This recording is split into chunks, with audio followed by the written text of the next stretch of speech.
Good evening, everyone. I'd like to call this evening's meeting to order for Tuesday, April 14th, 2026, Chambersburg Area School District Board of Directors, Committee of the Whole meeting. If you please rise and join me for a pledge of allegiance, followed by a moment of silence. I pledge allegiance to the flag of the United States of America and to the republic for which it stands, one nation, under God, indivisible, with liberty and justice for all.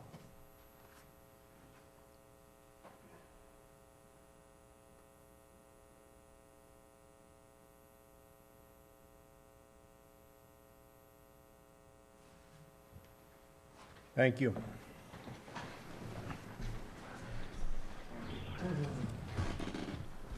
Uh, 2.03 item is order of business. Last meeting, when I say last week, 2 weeks ago, we had two great presentations from student reports. It puts a smile on my face to hear and see these students who have the courage and the ability to stand up here and give a presentation. And those two young men did a really great job. They had a lot of people laughing and smiling and everything else. So that is a super positive, a great takeaway. But one thing, they're here to give presentations to the board. We don't want to turn it into a question and answer session. So, I guess, being elected volunteers, we're allowed to ask questions, but it's a board report. It's not a town hall meeting forum type thing. But again, I just, it takes nothing away from the two young men that spoke. And I was going to mention this part in my president's report, but I want to mention it now. The one young man, Braden, just a shout out again to one of our own, Chambersburg's own, child of one of our students in Chambersburg School District as well. He was recognized at Skills USA. He talked about it briefly here 2 weeks ago. He won Student of the Year for Pennsylvania, Skills USA. So congratulations to Braden and his family.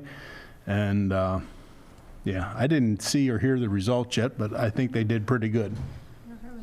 So that's all I have to say on item 2.03. 3.01, Superintendent's Report.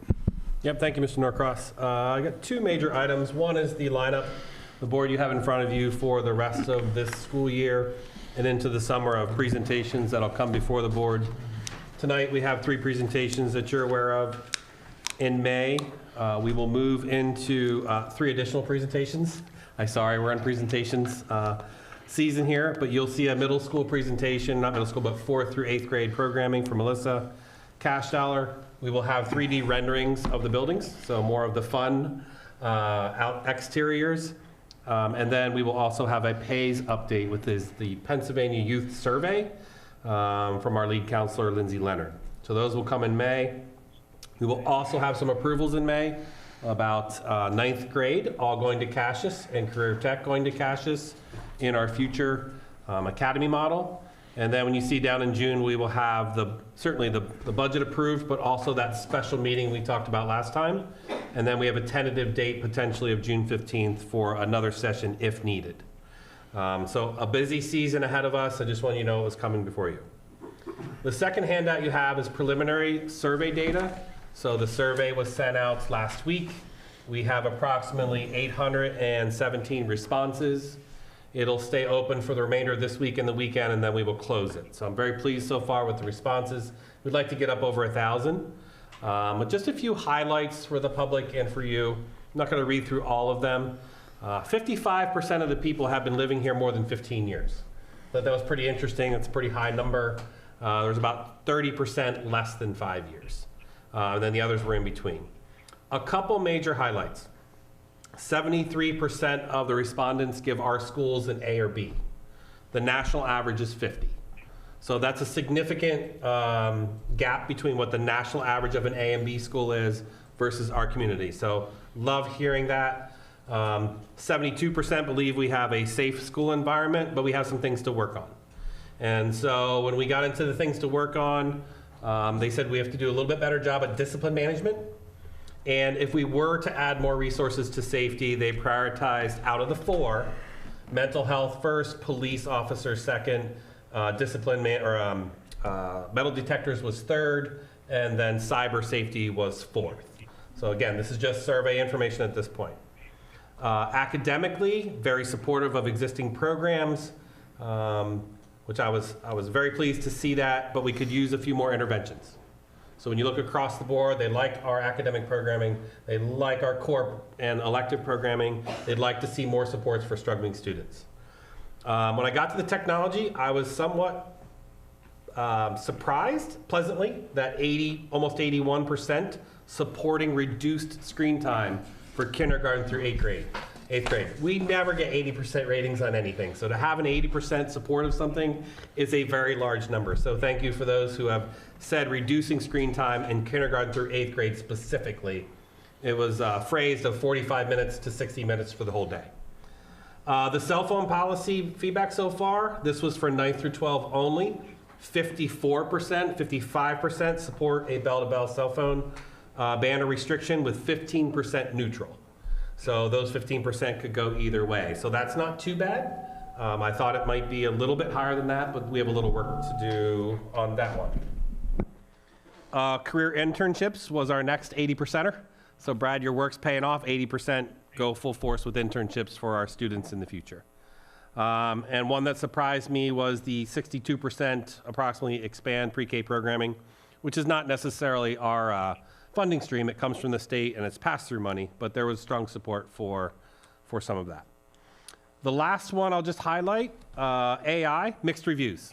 I think we're all trying to figure out AI, and our survey responses say the same thing.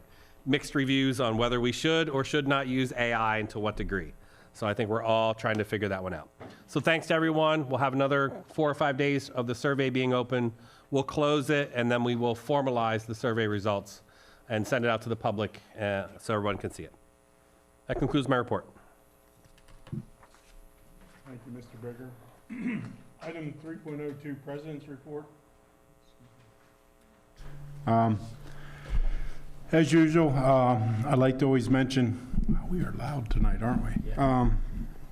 Like to always mention the Schools of Distinction project, and I've often talked about that in 3 components, one being the actual buildings, one being the financial component, and the third being what comes with it, which is the grade level realignment with the grades, K through 3, and then a 4-6 building, and the consolidation of some elementary buildings that come with that realignment.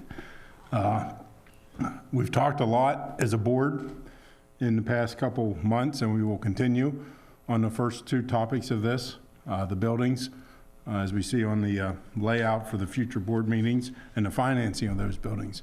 But I don't want anyone to lose sight of the other component of this is a grade level realignment, which is going to include moving of enrollment boundaries, because we're going to have that as we consolidate some buildings. One of many things that allows us to continue on with this $270 million project are some savings that we hope to realize through the synergies of this realignment and redistricting. So there are things that people don't like to talk about, and some people like to take my comments and say that I'm against it. I'm not against it. I make my comments for information and evaluation. I'm a firm believer that these things we can't talk about them enough, and just to keep everybody informed. So with that concludes my President's report this evening. So back down to the presentations, 4.01, Chambersburg Engagement Center.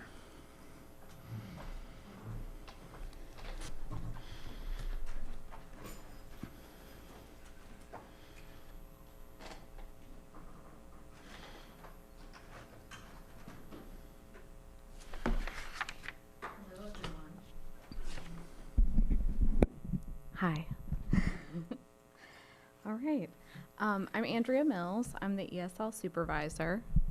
and I'm here tonight to talk a little bit about the Chambersburg Engagement Center. We've been open a little over a year now, so just kind of giving some information and data about the CEC.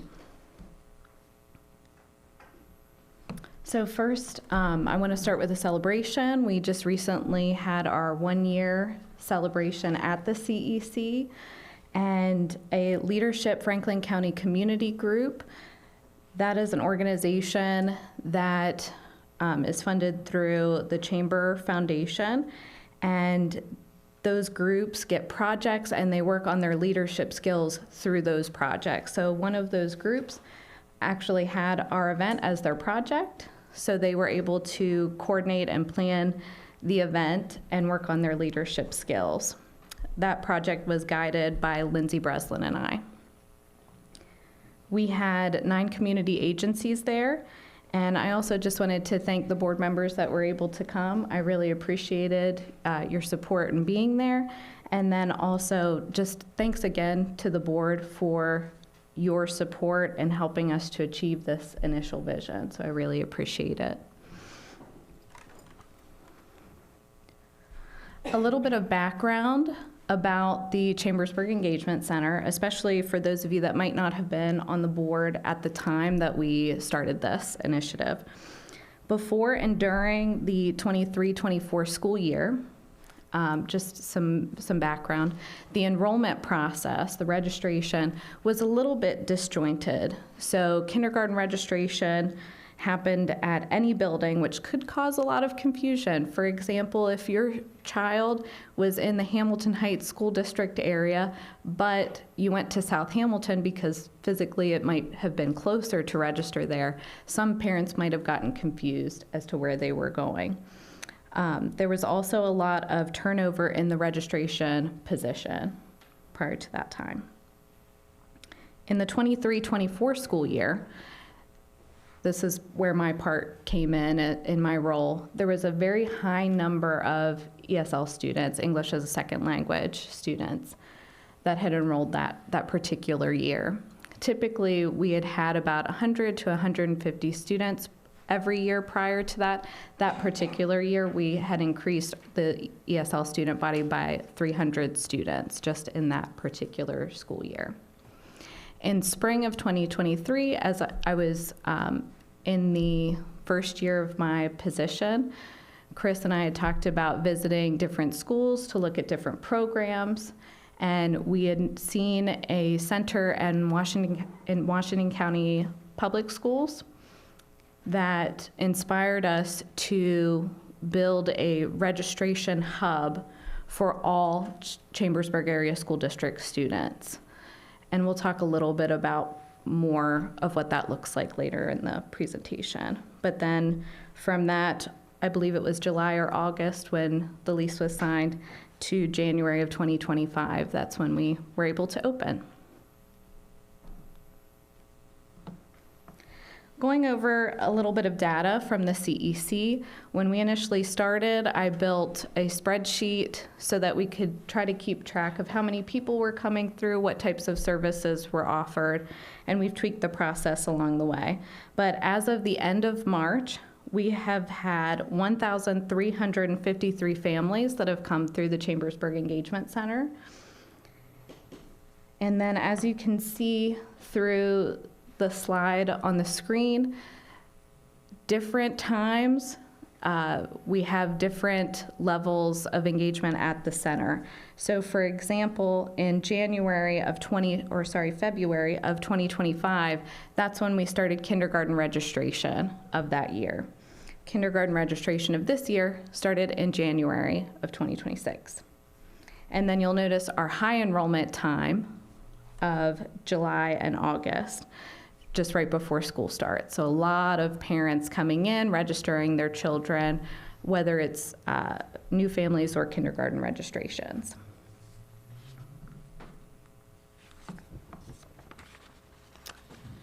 The appointment data chart that's up on the screen, the blue bars are the walk-ins and the red bars are the actual scheduled appointments. So you'll notice throughout the year that there's a lot of variety. Some parents are walking in for questions or appointments, and a lot of parents are scheduling appointments. But during our high enrollment time of August, we actually had more walk-ins than appointments.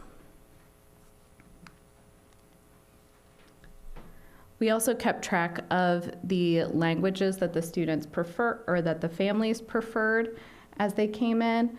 And the blue bars are the families that spoke English, green, families that spoke Spanish, and red, families that spoke Haitian Creole. We did have some Nepali-speaking families, but it was less than 10 overall, so I figured I would showcase the majority of the languages spoken. And all of the staff, except for myself, they're bilingual in English and Spanish at the center.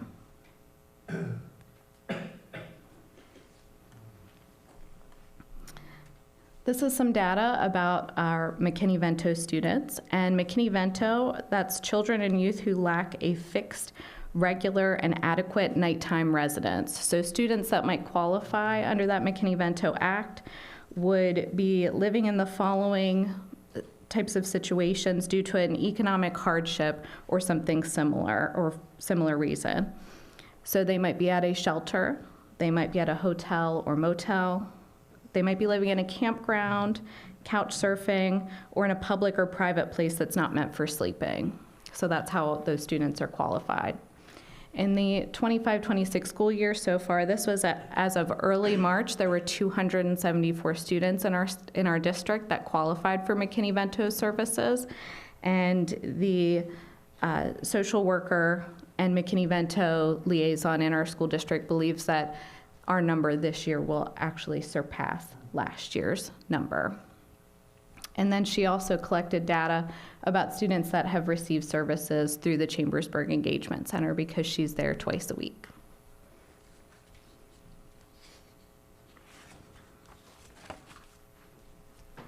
I looked at the variety of appointment reasons that parents came, or families and guardians came to the Chambersburg Engagement Center. And the majority, the top reason, is for registration purposes. A lot of our registrations are with our interpreters and not just our registrar, but it's a multi-step process. So sometimes there are multiple touch points in the registration process. They might need to come back to give additional documentation. They might need to meet to answer a variety of questions, but those are the majority of our appointments. The second highest appointment was for WIDA screening, which WIDA is an English language proficiency assessment. So if we feel, or based on a survey, if we think that a student might qualify for those types of services, then we give an assessment at the center to get that information up front before the child even enrolls in school. The third appointment reason is for Keystone Health. And first of all, big shout out to Keystone Health. They have really helped to decrease barriers for our registration process, and I'll talk a little bit further about that in a little bit, but their case manager helps individuals schedule appointments for immunizations, helps schedule appointments for physicals, helps them with health forms, can help them with insurance questions, and it really just helps the family to establish care as they're registering in our district. And then the fourth reason, other. Some of those reasons could include a parent needs to change the student's address in the system, or they need help finding a specific form or paper. They have questions about transportation. They might need help getting on Dojo or Sapphire. They have a lot of kindergarten questions, a lot of pre-K questions as they're coming through as well. And many of the questions that come through that aren't even totaled in these appointment reasons come to us through phone calls. Some of the time frames for some of these appointments for student registration, that can take anywhere from 30 minutes to an hour, depending on the level of student need or the parent needing assistance. Keystone Health, a new patient appointment, is about 2 hours for that appointment, just trying to establish care for the family. A WIDA screening, that English language proficiency assessment, could range between 1 to 3 hours. And then phone calls from parents, which could range from general questions or creating appointments, are about 5 to 10 minutes each. I listed the staff that are housed at the Chambersburg Engagement Center and our positions as well. And you'll notice the majority of those individuals, including myself, are there full-time. One individual, Gabby, who is our social worker and McKinney-Vento liaison, is there 2 days a week, and the 3 other days of the week she's at Children's Aid Society helping the students there. And then our district interpreter and parent liaisons, they rotate on a schedule. At least one of them is there on any given day to support families that are in need, but they're only there about once or twice a week each. And then in the last column, where were jobs done previously or who did them, just noting that where certain offices were. So for example, my office, the registrar's office, was previously at the admin building. The ESL secretary, ESL services assistant, some of their jobs were previously done by teachers, other secretaries, and myself. Gabby was previously 5 days a week at the Children's Aid Society, and she noted that it was really difficult to connect with the families that qualified under McKinney-Vento because she's working with students most of the time while she's there. And then another new position, which is not funded by Chambersburg, it's actually at no cost to us and funded by Keystone Health, is the Keystone Health case manager, who is at that location supporting the school district in their role.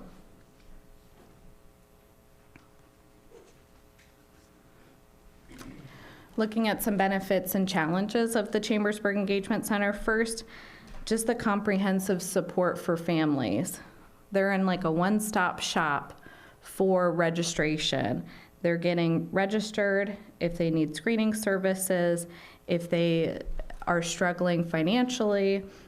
Also, Keystone Health is, again, decreasing those barriers. Many of our students actually were held up in registration prior to this partnership being implemented because they needed immunizations or they needed healthcare records. And this has decreased that wait time by a lot, especially for some students in certain situations. And Keystone has been very flexible with us and working together to try to work through some of those special cases as well. We have the appropriate space to meet with families. We're able to collaborate in real time across some of these different individuals and what they serve. There's bilingual support for a variety of questions. We've experienced a lot of increased community partnerships. It's a time savings for English as a second language teachers. The amount of time that it takes to test ESL students as well as to investigate their educational backgrounds it takes an extensive amount of time. So that's time that they get to be in the classrooms, that they now don't have to do those assessments. And then increased support and growing for McKinney-Vento students. And some big 3 solutions that the CEC has helped to create for the district is first, Keystone helping to streamline that process and removing that barrier for immunizations. So that was a big problem before, and the CEC has helped to create that solution.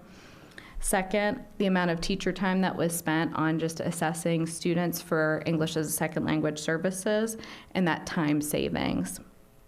And then 3, the disjointed or potentially confusing registration process before, and now everything's at one location.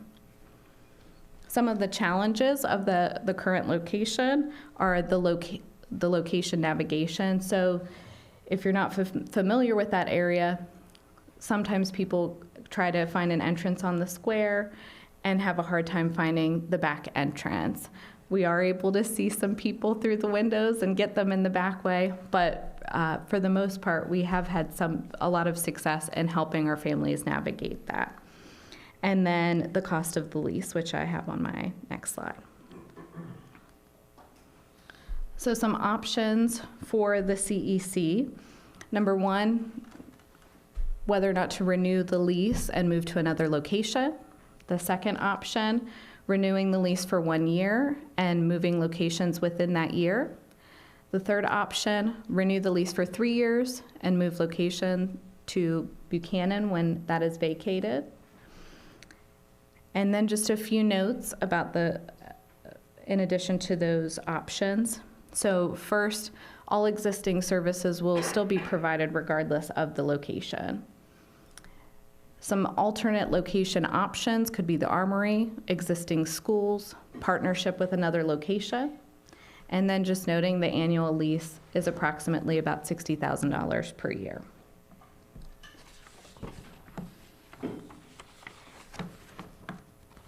Any questions? Board members, questions, please. Thank you very much, Andrea. I appreciate so much the detail in your report. The radius of, and what I'm talking about, the people coming to the center, are they mostly, close to the center of town or out, or do they come from, way out to, like where Yeah. I live, Fayetteville, or, Yeah. other areas outside of the town? Yeah, that's actually a great question. I don't have the answer to that because that's not a point of data that I collected on my spreadsheet. But we do note that a lot of families tend to walk to the CEC. So I would say it's quite a mixture of those that drive and those that walk. But I unfortunately do not have that data, but that's something that we can look into for the future. Yeah, because with looking at whether to move to Buchanan in a few years or the Armory will affect people getting to it because of the location is the reason I'm really asking that, I mean, I know the Armory's up here, I'm just wondering if you have a feel for that, or it's too early to really know Yeah. what would happen. Unfortunately, I do not have any information on that part, but I do know that Keystone had built their new location in that similar area as well for that type of reason. Okay. Thank you very much. Yeah, you're welcome. Hi, Andrea, thank you. It was a great laydown. First, I want to congratulate you for pulling together this community partnership with Keystone. And any time we can save for any teacher is a benefit, because they need more time. And especially the McKinney-Vento students as well, trying to support them. And that's probably our most vulnerable population, so I think that's awesome that you're able to do that. I have a question similar to Carl's, and I know you don't have the answer, but I'm also interested in the cost associated with moving from the existing CEC to wherever, assuming it's in a district, so it's maybe equal where you go. So that I can judge whether it makes sense to go to the Army once and then move again to another place, or, wait a while. So that would be helpful, and I wouldn't expect you would have that information, but that's the kind of information I'll be looking for, Okay, so. thank you. I have a question about, I'm making an assumption that this families that are coming in are primarily kindergartners, younger elementary students. Tell me I'm wrong, and tell me that you're also seeing students who are moving here at the middle years or even high school, and that you're registering them as well, and that their needs are the same or different than the younger students. Yeah, so I'll actually, if it's okay, I'll go back to one of my slides right here. So we can see different times where there might be peaks due to kindergarten registration, but we're registering students of a variety of ages, elementary, middle, and high school. They're coming to the center throughout the whole year. So that is definitely something that we're able to cover. I would say the services that are needed for elementary versus middle versus high school, I think it just really depends on the needs of the family, not necessarily the high school student's family or the middle school student's family, just the family unit as a whole. Are they in need of some additional services? Are they in need to be connected with Keystone Health? Are they a vulnerable population like McKinney-Vento? Each family presents its own set of needs, so I think that would be something to think about, not necessarily the high school, middle school versus elementary. Thank Yeah, you. you're Thank you. welcome.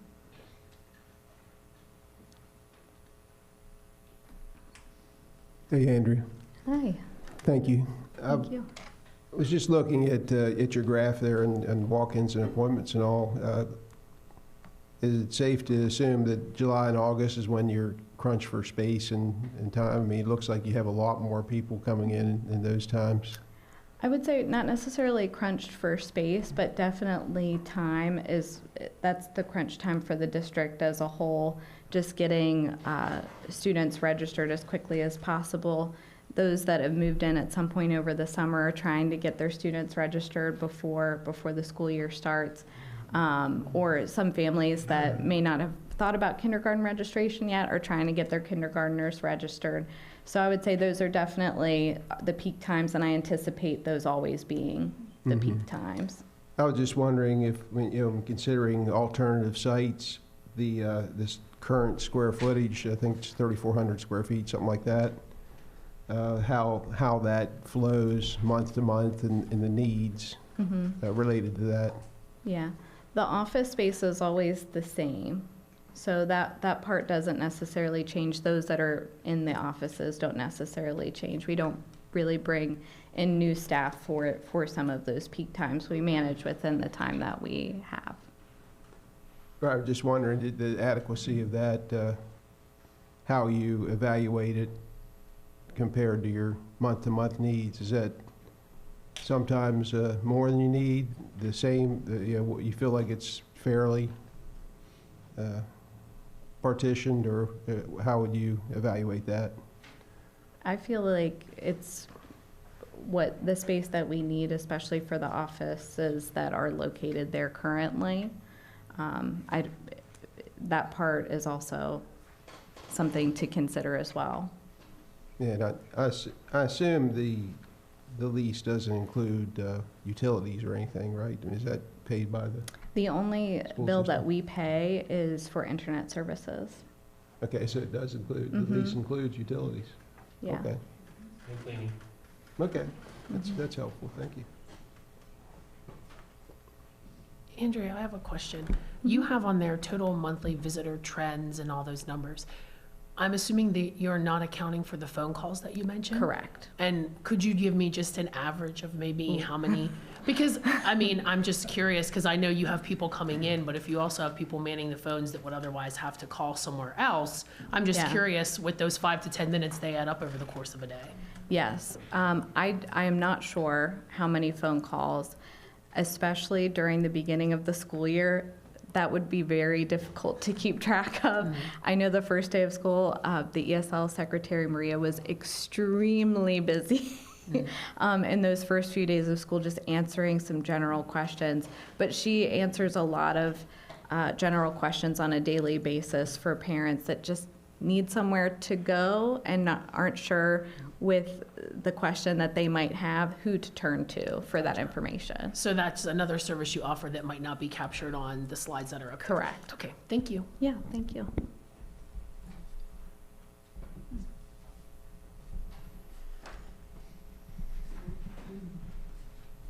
It appears as though your visits are decreasing. I assume that there's been a decrease in the influx of ESL students. Is that reflected in that decrease? So the amount of ESL students has impacted the district, absolutely, coming in that are registering. But as far as overall registrations, there is a slight decrease for this year, at least from what we're seeing. But kindergarten registration started a little bit earlier this school year. So I'm not sure what those numbers will look like overall, balancing out that kindergarten registration and overall registration timeframe when we capture it from January to July or August. So it actually might balance out a little bit more. But that's something that since we're capturing this data throughout last year and this year, that it will be an interesting comparison to see.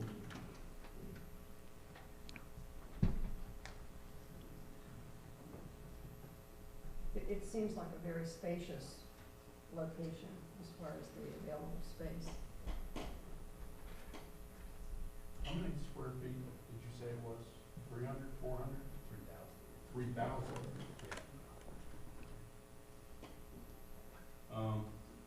Thank you, Andrew. Appreciate the presentation. Before I get into my questions, I have several of them.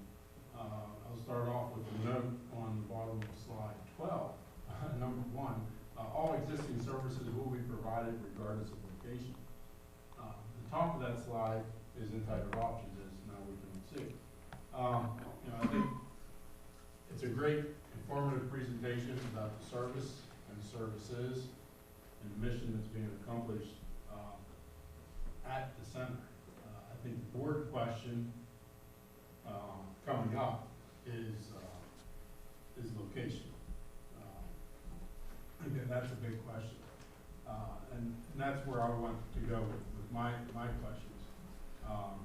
Because note 1 tells me that regardless of location, we're going to be able to do everything that we're doing now. But early on in your presentation, you mentioned how kindergarten enrollment was disjointed, and it was being done in individual buildings. Mm-hmm. And I don't know, my baby turned 25 just a couple weeks ago, so it was 20 years ago when I did kindergarten enrollment. History lesson, you all love history. But it worked pretty smoothly, and it was done right here in this building. Mm-hmm. And it was, I don't know if anyone knows when that might have changed or why it changed from a central location to individual locations. I'm a big believer in synergies, and I can't imagine. Yeah, I'm sure it probably was disjointed when you bifurcated 13 different locations. It's been done many ways. I think they tried numerous things. Eric Michael tried some different things. Kathy Dussman tried some different things. They brought kindergarten teachers out of the classroom to come help with registration. They would do it all in this room for a while. Then they went to the schools. I don't know what you said, the way you did it was here in this room. And then that was a little disjointed as well. The problem with doing it here with all the kindergarten teachers, we were pulling teachers out for, they did it, do you remember how often or how many days it was there, Mr. Nelson? It was quite a few days, and they would run it at different times. A lot of appointments to do that, but it took a lot of staff to do that out of our buildings.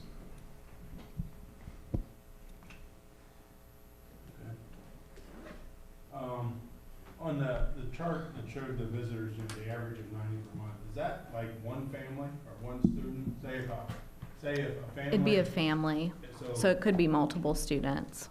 Okay. Yeah. So if it's one student and 2 parents and a grandmother, that's 1 on your chart. Mm-hmm. Okay, good.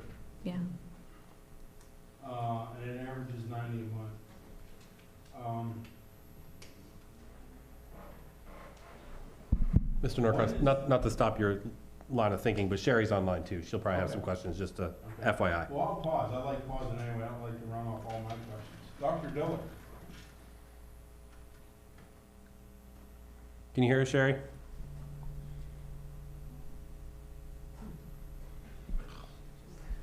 Okay. No? Okay. Okay. Your office is in the engagement center. It's a Yes. full-time office. Correct. Are you there pretty much every day? I am usually there every day unless I'm at a building for the majority of the day, helping Okay. teachers. So, but my office space is there. Okay. And when does the current lease expire? June 30th. June 30th.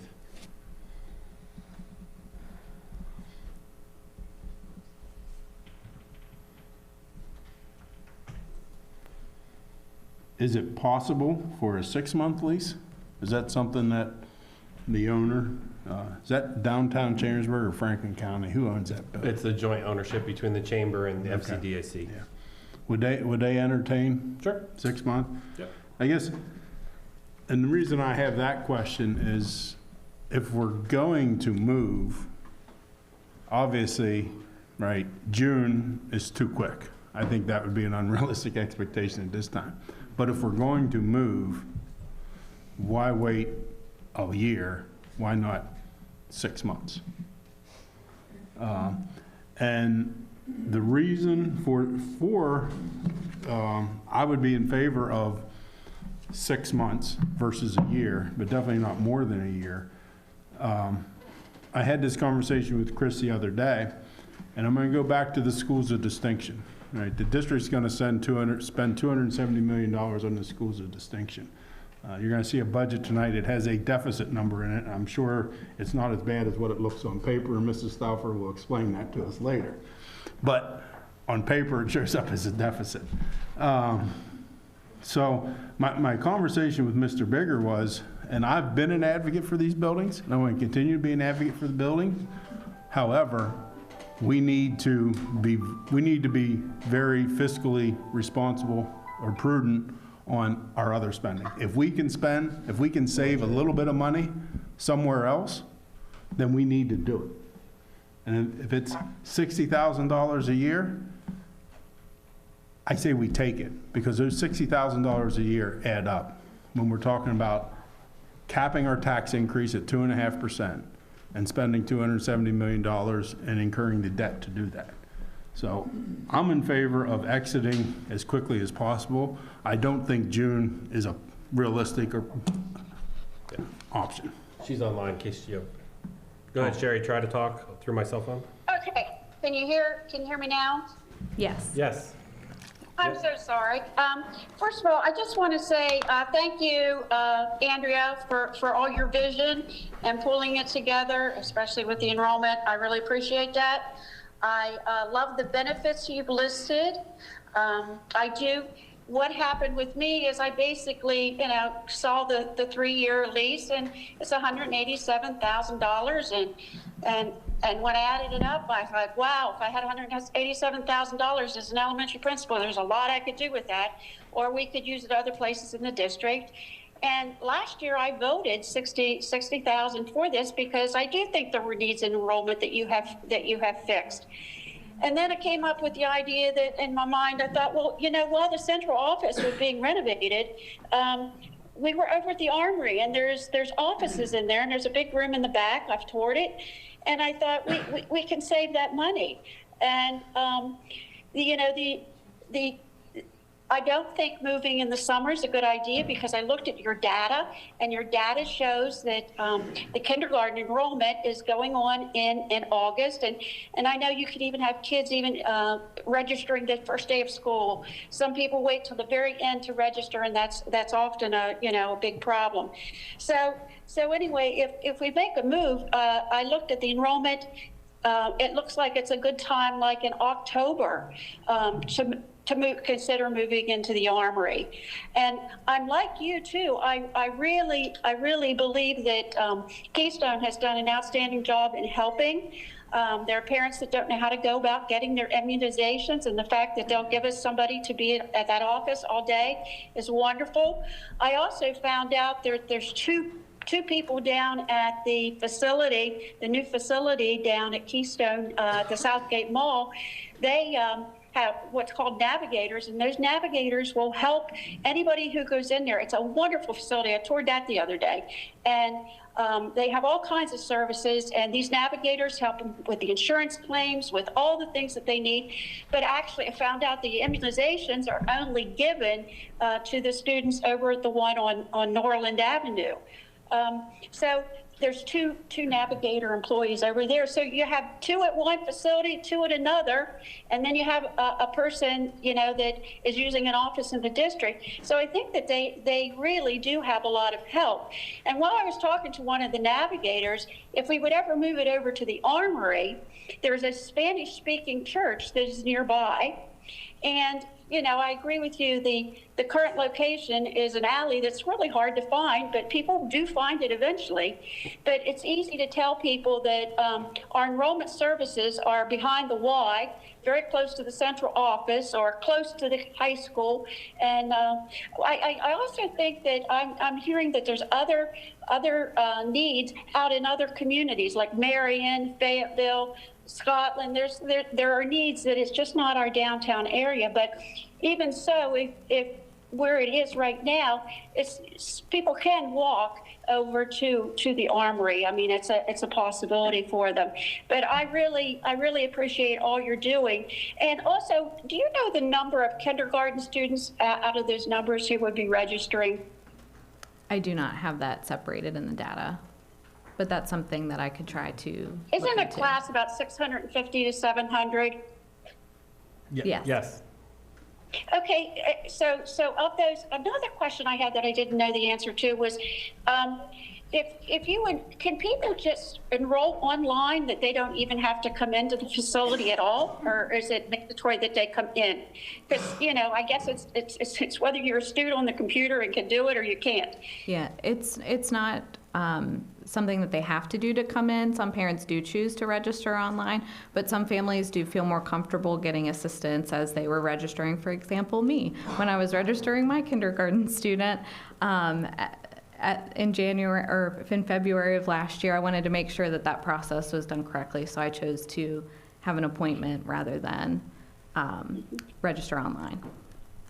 Okay, got it. Now, who administers the screener, and who administers that when they come in for ESL? The ESL services assistant. Who? The ESL services assistant. So it's a teaching assistant that's giving that? Correct. Now, when they have to do the WIDA, are your ESL teachers coming down to the center to do that? No. Or do they come to and you do that by appointment? So are you asking about the annual assessment or the screener? I'm asking about the initial, isn't Okay. there an initial Yes, WIDA? there is an initial screener. And so that assessment is done by the ESL services assistant. The only thing that the teachers do is they score the assessment, and that takes about 5 or so minutes to score. Okay, all righty.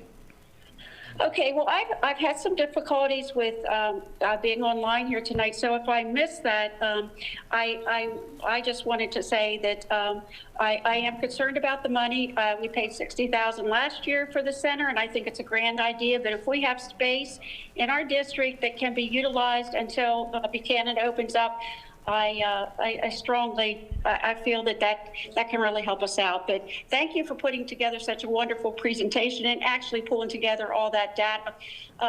Because actually, if it's in a different location, the services will not change. It will just be in a different location. Is that correct? That's correct. Okay. Hey, thank you. Thank you. Board members, other questions? Can you clarify, there are some services we're partnering with other organizations right now. Would they all come to a Armory building or a Buchanan building? What is the district thinking long-term with some of the partnerships that have made this a win? Like, would those groups have interest in moving to the Armory? What partnerships in specific? Like Keystone, for example. Well, Keystone has multiple locations, so I can't imagine that they would have any issue with versus okay. Norland Avenue versus Catherine Street versus, Yeah. you know. Keystone wants to keep the partnership for sure. There are some other partnerships, for example, the Franklin Literacy Council that was actually looking to rent space within the same building that we're currently in to kind of partner with some of the services, but they have not established that as of yet, but it's something that they were looking into. So I think some agencies were looking at that location as a potential partnership opportunity. I question if it works well at the Armory, whether, first of all, we don't even know that Buchanan is going to be an option a few years from now. Right. We have not made decisions relative to that. It seems to me that the Armory has better parking, better visibility, less navigation issues than the current location, and potentially could be a permanent, not a stopgap location. I see it as being much more user-friendly, and there's sidewalks that go all through Chambersburg, so the ability to get to one place versus another is not any harder for somebody who lives on East Washington Street to have to walk clear downtown to go to the downtown center versus somebody from downtown needing to walk to the Armory. You know, it's 6 of one and half a dozen of the other. I think you do have population density at the current location, and you also have a higher percentage of people that wouldn't be driving that are within that proximity. I was interested to see that the Office of Aging is moving the Chambersburg Senior Center from its current location on Norland Avenue clear out to close to where our schools are being built in Green Village. You know, Rabbit Transit transports people wherever they need to go. So it's not really a can't get there. People get to the grocery store at Wayne Avenue or Norland Avenue if they need to get groceries. I see the Armory potentially not being stopgap, but permanent as a good location. The other thing that I question is if during these low periods of workload, if there's other district offices, there could be some teamwork between staff from one department and another to help with phone calls if it's a high workload period, answering the door, you know, those kinds of things. Cross-training and working in conjunction with other departments versus staying in your own silo and only doing my job. Well, and they do have other job duties other than some of the appointments that are listed, so I just want to make sure that that's noted as well. And as I said earlier, the space is huge, in my opinion, for the amount of need that it appears to me to be. Would this conversation be better suited for 7.02? Because we have other presentations that we're needing to get to, and so if we're not asking her questions directly. I would like the discussion to continue, if the board's okay with it. Chris and I are just exchanging notes here. My one note to him was, I think this is a very healthy discussion. So I would prefer to stay on this discussion unless you want to pause it and then reinitiate it later. But usually what happens with that is we start repeating the same things over and over again. Item 7.02 is just a preview of what we're going to actually vote on in 2 weeks. And that's something, once I didn't want, and I'm going to stop here real quick. It's one of Chris's notes to me, and we're going to get to that here. But I don't want to, I would prefer not to suspend this discussion because I think it's a very healthy discussion. I appreciate everyone's thoughts on it. But if y'all want to wait and talk about it again, we can. You tell me. I think I'm fine either way. I think we're into the discussion. Had we said that maybe earlier? I didn't realize it was going to go this Yeah. way to have that discussion Sure. about where we all stood on things, so I was sorry I was a little late to the party. I was just trying to be understanding of the other presentations that we have. But since I started talking, sure, why not? I'm with the 1 year. I think that 6 months still is not enough time. I think the 1 year is sufficient. And then we kind of, because I would like to know, where are the kids coming from? Are they coming for the majority down by Southgate? Because if she can get us that information based on addresses and 85% of the kids are coming from that side of town, what sense does it make to move it anywhere else? I think there's missing gaps of information that would be very beneficial for us to have before we make any decisions on about where we want to move that, if we choose to move that. So that will be my vote for the 1 year extension. My take is that we should decide on the next location and then decide the timeline. And maybe we just let the administration decide the timeline because you all know the ins and outs. Does that make sense? Because I don't know if 3 months, 6 months, a year, or 3 years, you know the intricacies of the annual calendar. I like Faye's idea, move it to the Armory. I've been in that space, but I've not thought through the downsides to that, and maybe the administration has. So I would love to have answers to that. What are the downsides? What are the drawbacks? We already own the space. I mean, I think the current space feels spacious. The Armory could feel the opposite way. But I'm certainly open to that. I think Mike's point about moving costs is interesting. I would like to know, you mentioned utilities and cleaning costs, so we're gonna start paying that. What would that cost be? So it's probably not 60,000, it might be 45 or 50,000 till it's all said and done, which may not be a game changer, but it's still. Well, someone's cleaning the Armory already, so. Right. Right. The usage would be different, but yeah. Actually, due to this conversation, the more I've heard, I'm more inclined to think that actually a 6-month lease would be appropriate to get us over the hump of summer registrations into the school year. I like the idea of the Armory because I think of the district as having like a campus, and the idea that we're going to have the one middle school just up the street, McKinley, the high school here, however long Buchanan lasts where it is, but there are a lot of people that know where this place is because they either A, take their kids to nursery school at the Knitter House Program Center or the YMCA on Colebrook, or they go to the YMCA before or after school programs. I think that's an opportunity for the CEC and the Y to collaborate, which is, the Y is a great resource.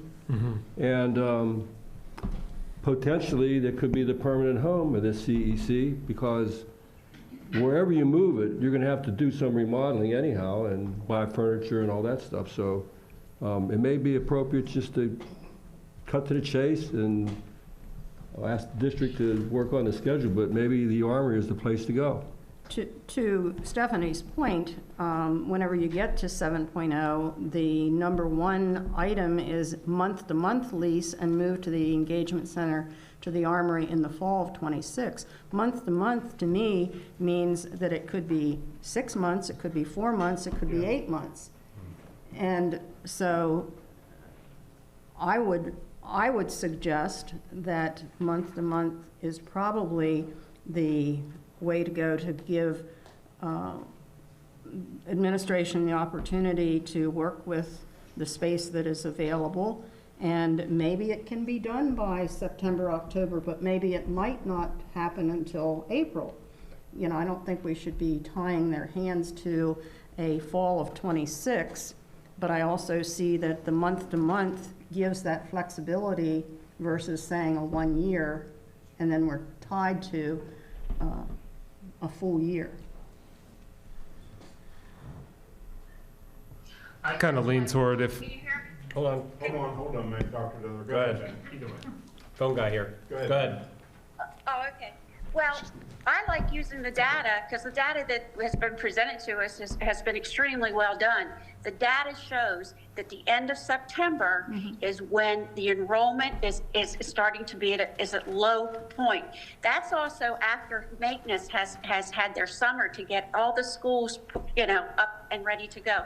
So it's a very good time to do it. I would never move that center with it right now without informing parents. We have to have time to inform the parents. But certainly 4 or 5 months from now, week, 6, whatever, is a good time frame, and I do see some value in doing this. Plus, it's just not about the money, but at the same time, $187,000 or $60,000 every year is money that we don't have to spend.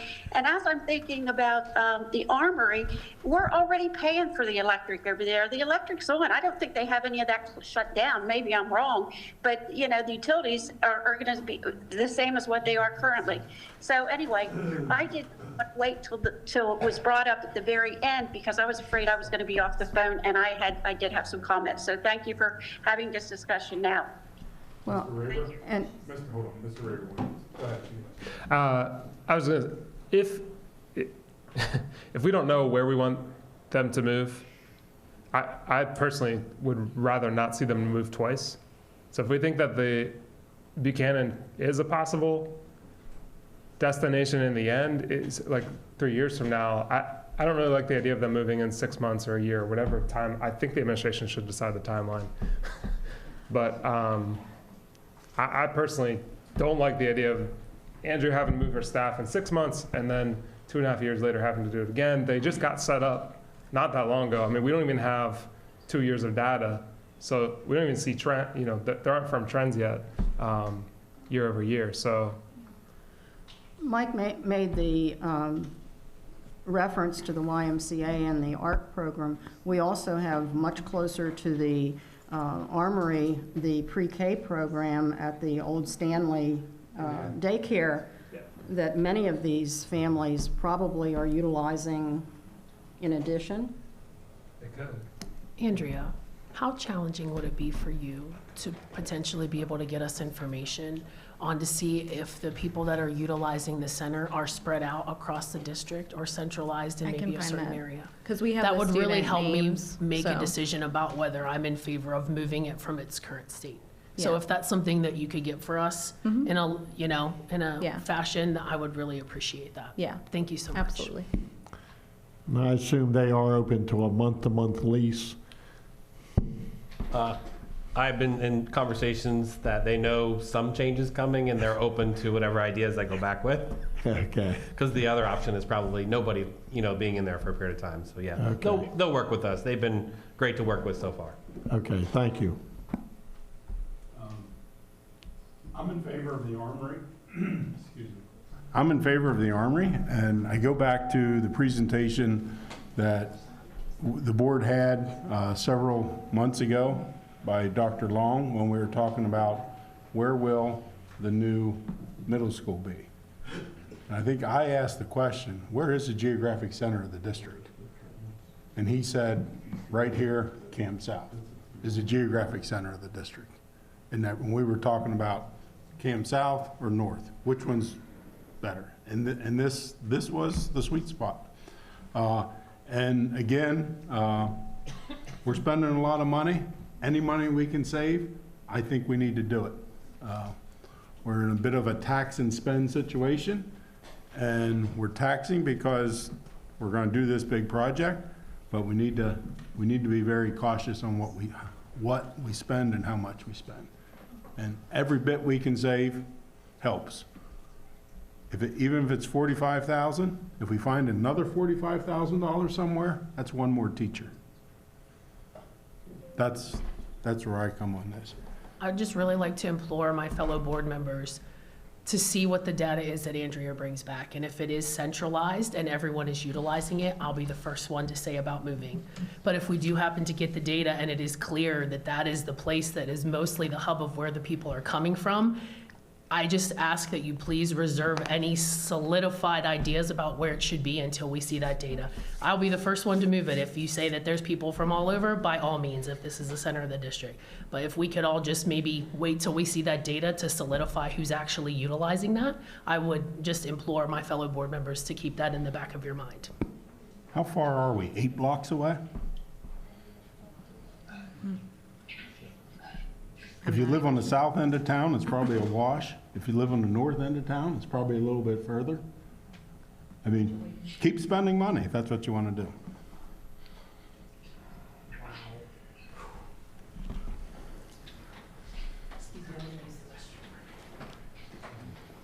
Any other conversations, discussions?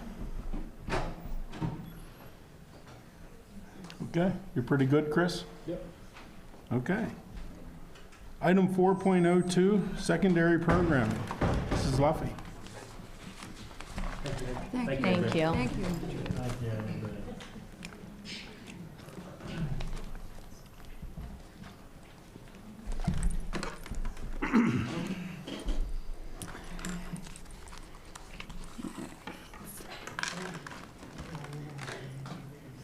Good evening, everyone. My name is Mrs. Luffy, the Director of 9 to 12 Education for those tuning in at home. I'm here I want to thank you for the opportunity to talk about the secondary programming, particularly at the 9 to 12 division.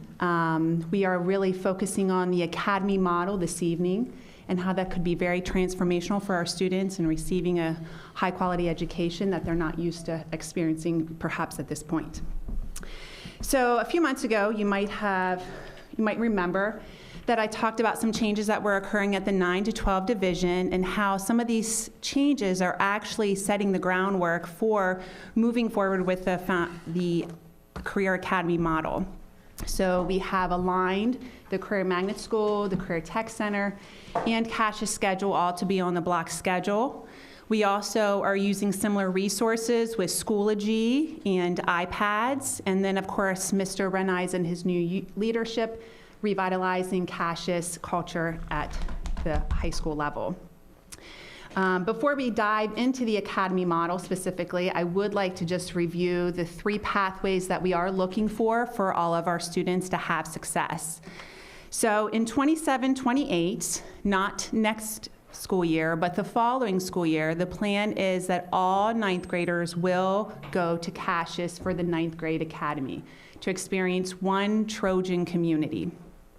And we understand that this year they're doing the Freshman Academy there and that we want all of our students to do the Freshman Academy. And just to be reminded what that means is that we have a small group of teachers assigned to approximately 120 to 150 freshman students who are monitoring their attendance.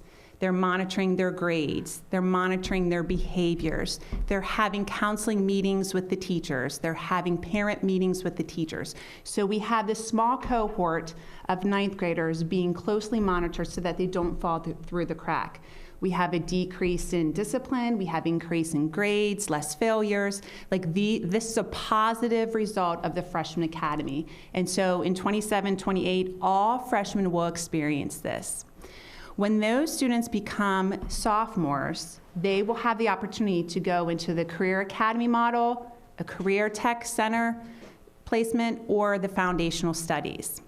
So like I mentioned, we're going to go a little bit more in depth in the Career Academy model because that's something that we might not have a lot of background in, but we're not taking anything away from the Career Tech Center. We love the Career Tech Center and all of the opportunities that it provides for our students.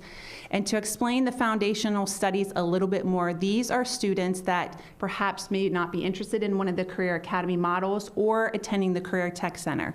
Because remember, in this switch, the Career Tech students will be going to the Career Tech for their shop, and then they will be returning to Cassius for their academics.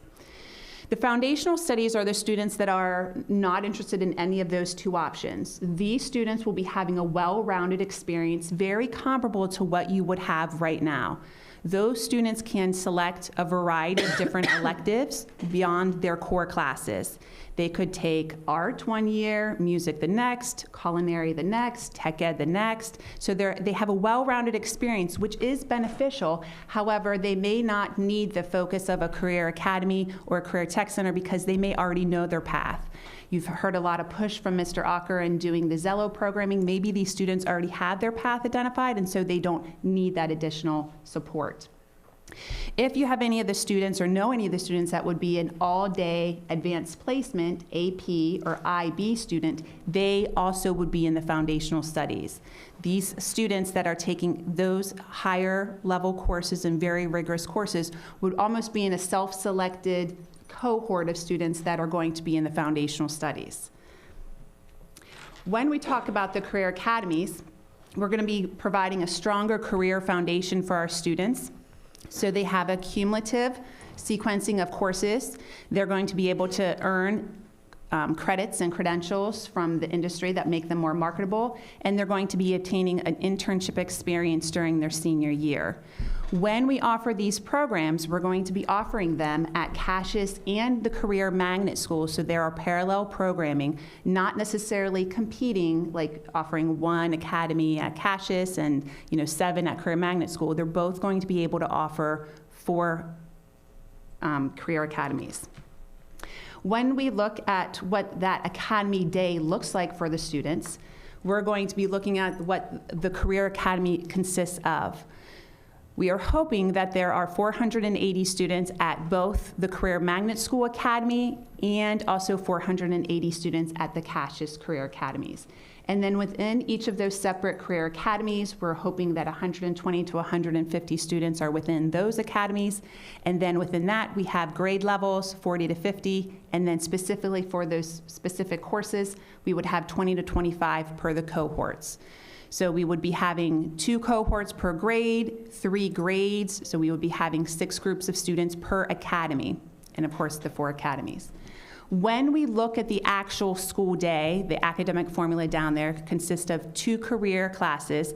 That would be cumulative. These career teachers will be looping with the students each year, so the students will have the same 2 career teachers every year. The career classes will be sequential. We're working on the sequencing right now. They will also, the students will experience core classes, so they will be able to take their math, science, English, social studies graduation requirements. And because we're working on an 8 credit opportunity, there will be additional classes that the students could take outside of the Career Academy. So those courses might be JROTC, they might be Glee Club, they might be a ceramics class, or it could be additional time in the internship experience that those students would have.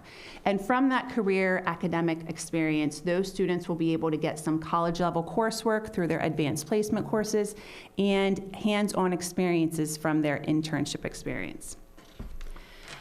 The 8 academies that we're going to be running at Cassius and CMS are based upon the data that the district administrative team looked at to look at 10-year trends from the workforce development. So you can see that there is a variety of courses and career academies from robotics and manufacturing to biomedical, education, business and finance. How we got to this spot is that we started taking trips down to a school in Kentucky called Ignite. Some of you may have been on those trips last year. This year, Mr. Ocker and I took a group of 10 educators, both teachers and administrators from Career Magnet School and Cassius, and we went down to see what characteristics of that program can we duplicate at CASD. When we returned with this Ignite team, this group of 10 educators, we determined exactly what we would like to bring to Chambersburg, and then we started working through the process. After we identified what the academies were, we determined what the sequencing for the courses would be, also for the core classes, your math, English, science, social studies, but also for the career classes. And then we had a second day of career development and curriculum development, in hoping that we could get more specific about the certifications that would be required, and also is the sequencing appropriate. However, when we got to this point, we did recognize that we needed to get beyond this Ignite team of 10 individuals. And so we know that we needed to include other people in this journey. And so we identified 2 major stakeholders that we needed to include, which would be our teachers and our students. We presented to the teachers on an Act 80 day as to what the career academies are and gave them an opportunity to complete a survey so that we could get some feedback from them. Following that Act 80 day, we met with the small PLC groups for each different content area, both at Career Magnet School and Cassius, so that we could get ideas and concerns that they may be having regarding the academy model. After that, we followed up then with another Act 80 presentation, separate at Career Magnet School and Cassius, so that we could get additional information and show them some mock-up schedules of the courses and the classes for both the teachers and the students. And then finally, I will be meeting with the principals and doing one last pop-up forum for them to be able to come and ask any additional questions before we get the application process out for the teachers. The other group that we wanted to include in this is the students and get some data from the students. What are they thinking? So we started presentations, and when I say we, Mr. Ocker and I have been on the circuit for talking to 9th graders, 8th graders, and 7th graders, because the current 7th and 8th graders are going to be in our first cohort of students doing the academy model. We wanted to know what pathway from foundational studies, career tech, and/or the Career Academy model, which one they would be most likely interested in, along with also what career academies are they interested in at this time. So from the conversations that we had with the teachers initially, the challenges that were raised by them is, number one, what if you have an imbalance of requests for certain academies? What if you have 500 students that want the biomedical, but you only have 10 students wanting the science and aviation? So that really reinforced our need for gathering data from the students and making sure that we know what they're thinking and what their interests are at this time. In addition, where are we marketing, how are we marketing these to these students, the different academies? While many people have asked, what are you going to do in 9th grade to get these kids ready for the academy? The preparation really extends beyond down the K-12 curriculum to K-8. Mr. Ocker is working this summer heavily with the middle school career classes to make sure that the 8 academies are heavily influenced in the career sequencing and curriculum for next year.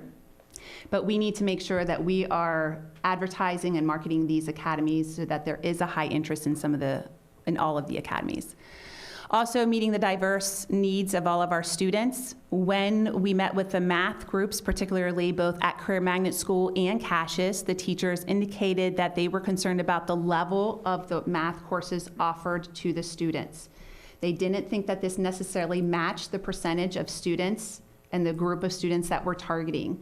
So that is going to be an area that we know right now, once we get our academy teachers identified and we start really diving deeper into the curriculum, that we're going to have to make sure that we're looking specifically at the math sequence. And finally, our special education and our ESL teachers were just concerned that the representation of their students in the academies is comparable to what it is in our student population.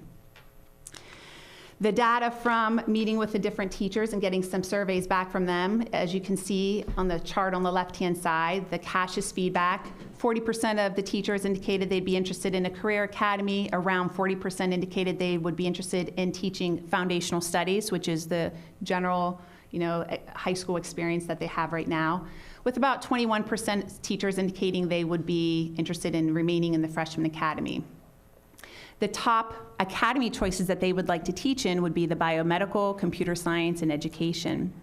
When you look at the CMS feedback, there's 87% of those teachers indicated that they would like to teach in the career academy model, with education being the top education academy model that they would like to teach in. Science and aviation second, and business and finance as the top third. The students, when we met with them, this is just the current 9th grade data. I did not include the 7th and 8th grade data yet into any presentation. But when we look at the student data, the preferred learning path, whether it's the academy model, career tech, or foundational studies, there are 42% of students indicated they would be interested in the academy model. This does mirror the 40% that when Mr. Bigger did his landscape analysis initially, that there were about 40% of students that were not getting their needs met at the high school division. So are these the same students? I'm not sure, but it's definitely something that mirrors that this middle group, middle high, middle low, this middle group of students that need a stronger focus is what we need to be really addressing. When we looked at their academy choices, again, they had all 8 that they could choose from. The top one was biomedical by far, and then business and finance as a close second. I will say we did take a sneak peek at the data for the 7th and 8th graders, and those were the top 2 career academies for those students as well. When we look at an example of a schedule, again, we're looking at a career class, 2 career classes for each student, an English, a math, a science, and a social studies. Those are the graduation requirements. They're core academic classes.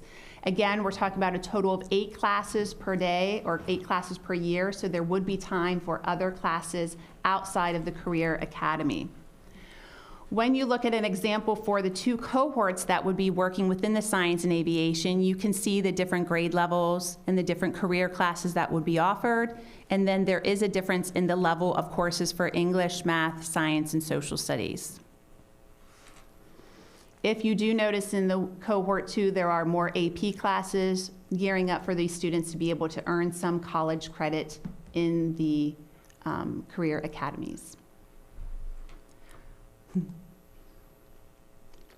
This particular slide is just indication that we are tracking the number of students that are going to be in each of the grade levels at the Career Magnet School and Cassius to ensure that our numbers are working out for all of the programming that we have planned.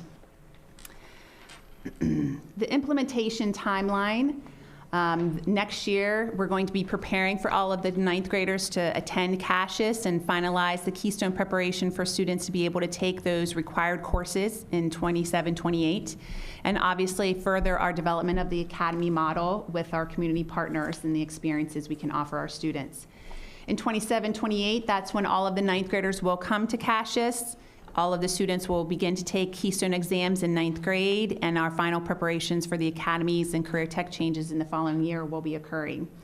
And then in 28-29, we will be launching the career academies in grades 10 and 11, understanding that the 12th graders that are currently at the Career Magnet School will be grandfathered there, and that the career tech students will be returning to Cassius for their academics. And finally, 29-30, full implementation of the career academies and the new graduation requirements. So the major changes that are coming up for our level are ninth grade transitioning to Cassius. This will be a major change. In addition, the updated graduation requirements where every student will have to complete an internship, college level courses, or obtain a career certificate. What I need from the board and what I'll be asking from the board is to approve the ninth grade transition to Cassius, also approve any teacher transfers and selection process. There may be some transfers between Career Magnet School and Cassius to ensure the Career Academy model. Also any curriculum adjustments, a revision of curriculum, adjustment of new courses and new courses being written for the career classes specifically. And then obviously the new graduation requirements. And again, the reason why this is needed is that every student, when they walk across that stage, needs to make sure that their diploma represents the experiences that make them a very marketable candidate for whether that's the workforce, whether that's the military, or whether that's college. That diploma must relate to the experiences they've had in their internship experience, getting the credits or the credentials for their career certificates, or those college courses. That diploma must mean something, and with the career model, I do believe we can offer that opportunity for students that may be missing it right now. Are there any questions? Board members, questions? I have a question. Yeah. Looking at the academies, I'm perceiving a lack of, like where would social services or civil service, what academy, or even thinking about a government job, where would that fit into? So we actually had some conversations regarding education and maybe broadening that to the social services to include some government occupations as well. Okay. Mm-hmm. Thank you. Yeah, thank you very much for that presentation. I have a question about the 8 academies that were selected. Mm-hmm. Were there any kind of some that didn't make the cut but came real close? Because I'm interested in how those 8 were arrived at. I know you asked students. We actually looked at the data from the workforce development, and that's how we determined the 8 academies. Where are the jobs projected in the next 10 years in this area, and how can we best meet those needs? And is there any consideration to look at it other than local input to get like some nationwide? Where are the jobs nationwide? Because not everybody's going to stay in Chambersburg. I would say these are career fields that would definitely be able to be applicable outside of the Chambersburg area. And the last question I have is, since there are some things that could be happening, like, for instance, any white-collar job, say business and finance and even some computer science, AI is drastically changing the future for those fields, and a lot of jobs are eliminated. So how often will you connect with what's going on and then, you know? So that's where fine-tune? the relationship that Mr. Ocker is developing with our career partners. I know that we want to make sure that we have our academy teachers selected by this summer so that we can start at the beginning of next year on our Friday professional development days, getting out into those partnerships, having them look over what even the career classes that we're projecting, and assuming that these are the right classes to have in the curriculum, and does it match what they are needing for employees to come to their businesses. Very good, thank you. I assume in your planning that the state pathways that were passed tie in somehow. How does and I don't know, board member wise, whether people understand the changes that occurred a few years ago for graduation requirements from a state level. I'm sure you've looked into that, but I don't see that connect. Right, so that Act 158 would be fulfilled with several different things that are listed in the presentation. That could be fulfilled with the Keystone exams, it could be fulfilled with their college courses, and it could also be fulfilled with their certificates that they receive, the career credentials. My other question, we have had such a large number of early graduation students. How does that tie in with what your plans are? Is that something that we're going to see more of, less of, different students having different needs? I would anticipate with some of the changes I'm proposing in the future graduation requirements that you would see fewer early graduation applications, particularly of the junior students who are applying for early graduation, but with the internship experience, like that will require students to stay a little bit longer.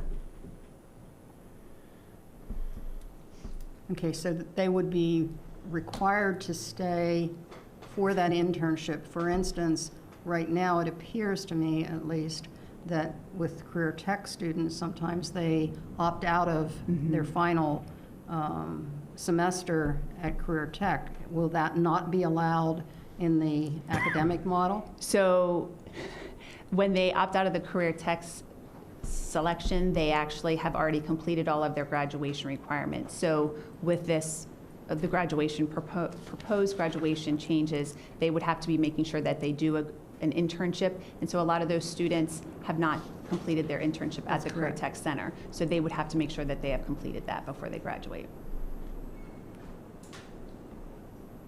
I was interested in the imbalance between the number of teachers that are interested in the Education Academy and the number of students that are interested in the Education Academy. Is that a concern? I don't. You mean like there's a lot of teachers that are interested, or Yes. there's not a lot of students interested? Right, there was 15% of students, I think it was. Let me get the slide to. Yeah, 15.48% of students, it was their choice. Their top But whenever choice. you go back to the top faculty choices, it was 46.45%. So, You know Yeah. who the recruiters are. Yeah. Yeah. I mean, am I concerned about that? No. When I actually clicked on the actual numbers of students that are selected for each of these academies, it's well over the 40 target number. So even though it says 15%, like we're looking at, a large group of students. My question for Stephanie and Mike, you've been to Ignite, you saw it, right? And just the two of you went, correct? Yes. So are you seeing some of it come to fruition, but it's a little bit different? Like, just speak to what you saw and where we are, because you went and saw it. So just give kind of an overview of where you see we're getting it correct and heading down a path, and what's different maybe. Because it's hard to imagine what the model looks like unless you've seen it to a degree. Yeah, there's a lot I don't know, so. Right, no, that's so right. A couple But- days there, all But right. you're on the board when you saw it, so it's just Yeah. a matter of how informed you are. I like the idea of, from what I saw at Ignite in Kentucky, that this project-oriented assignments was awesome, I think. I like the idea of a cohort of students going through the 3 or 4 years with the same teachers, because I think absolutely. it's an opportunity to build relationships, and when you know a student for more than, a couple classes or something, you really care more, I think. And so Absolutely. I sense that. Not to segue into the food service discussion, but it looked like the food was really, really, really good there. I see the food that we serve our students here. I guess it's all right. But the food in Kentucky was great, and I asked the people that were serving it, what makes your food so special? And what they said was, because we love these kids. So I think there's relationships there that we haven't attained yet, but we will if we do something like this, and I can see how it's coming together. And I thank you for the opportunity to go there and check it out myself. I think from the real-world experience, it's good for them to be in those cohorts because it's just like having a job. You have the same people that you're familiar with. You have the same people that you're answering to. You have a familiarity with them. And it really seemed to work in walking around with the students because the students, we each had one that took us on the tour. And the student that I had could not speak highly enough about the relationships that were built, about this teacher has seen me for, this is my 3rd year now, and they know about my family, and they know about my struggles. And with this model, what we saw in Kentucky was a real connection that the teachers and the students were able to have that allowed them not only to focus on the educational aspect, but the full student and make those connections, you know. I know you're having a tough time at home, whatever, and sometimes just with the busyness and how fast everything goes through in the regular education setting, some of those connections are missed. So I do look forward that the kids are going to really benefit, I think, from having that familiarity, being with that same group of people the whole time, and not having so much kind of upheaval and back and forth. So that was one of the things that I really liked, and the students seemed to really like and made point to tell me when we were getting that tour when we were in Kentucky.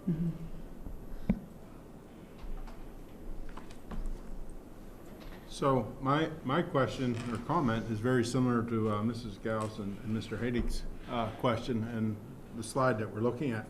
When I was reading through this last evening, I got thinking about, where are the engineers?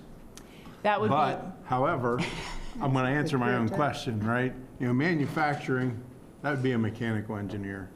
Agriculture, there's agricultural engineers. Natural resources, that's an environmental engineer. Biomedical, that's a biomedical engineer. Aviation, that's an aeronautical engineer. So they're in there. Again, at first read, I was like, where the heck are the engineers? But one thing I'm just curious in that regard, being a civil engineer, that's somewhere between drafting and architecture. And I know it's the way they still do it at the higher level, i.e. the college level. When you go into an engineering program, I didn't realize it at first. I didn't even hear this analogy till after I took my engineering exam. It was my one sponsor. He said the first 2 years, they teach you how to think. The second 2 years, they teach you how to be an engineer. And and that's the way it is in college. When you go to college as a freshman, you are a engineering student. It's not until usually your 3rd year, maybe some schools in your 2nd year, where you start choosing your path. But I like this because it's a prelude to what you would see. And they would still, when they get to college, they would still learn how to think for the first 2 years and then learn how to be an engineer the next 2 years. The other thing, and I'll go back to eventually, I want to get to slide 18. But on slide 16, when I was reading last evening, I got reading through this, I said, where's the 9th grade? Where's the 9th grade? And it showed up on really clearly on slide 16 with the freshman academy, because I know we've talked about that. And I like that. I like that setup. I draw an analogy with that, similar to the new grade level realignment at the 4, 5, 6 building, right? We're putting grade levels more concentrated together. So I like that. So there are my comments. No real questions, unless you'd like to elaborate on my engineering. I just want to say that we can't compete with the career tech programming, and they have a pre-engineering. Yeah. So Excellent. we have to be very careful that we don't. So if we can go to slide duplicate 18, services. just to help facilitate, and Mrs. Luffy mentioned this in her presentation. I can't move it. You can't move it. Next. Okay, can you give us to the end of the presentation by any chance? Slide 18, Dave, please. You're frozen too? Oh, is it frozen? Yeah. Try that. There you go, you're good. Try. There we go. Thank you. The man behind the wall controls it. There you go. So, these are some board actions. Some are more clear actions than others. First one, 9th grade transition to caches. That would be a board vote. It's very similar to what I mentioned a minute ago, like similar to grade level realignment at the elementary and middle level. So that needs to be a board level vote. What would be the timeline on that vote? I have it scheduled for May, second meeting, because this can't happen without that change. Yep. Teacher transfers and selections, that's going to be sort of an ongoing, more HR function. We just approve personnel items. I don't see any specific board actions, correct with that. Curriculum adjustments, there might be some presentations, but I don't know that. Course Is there material. Course curriculum development. maps and stuff that we have to approve with that? Yep. Yeah, And that's in due time.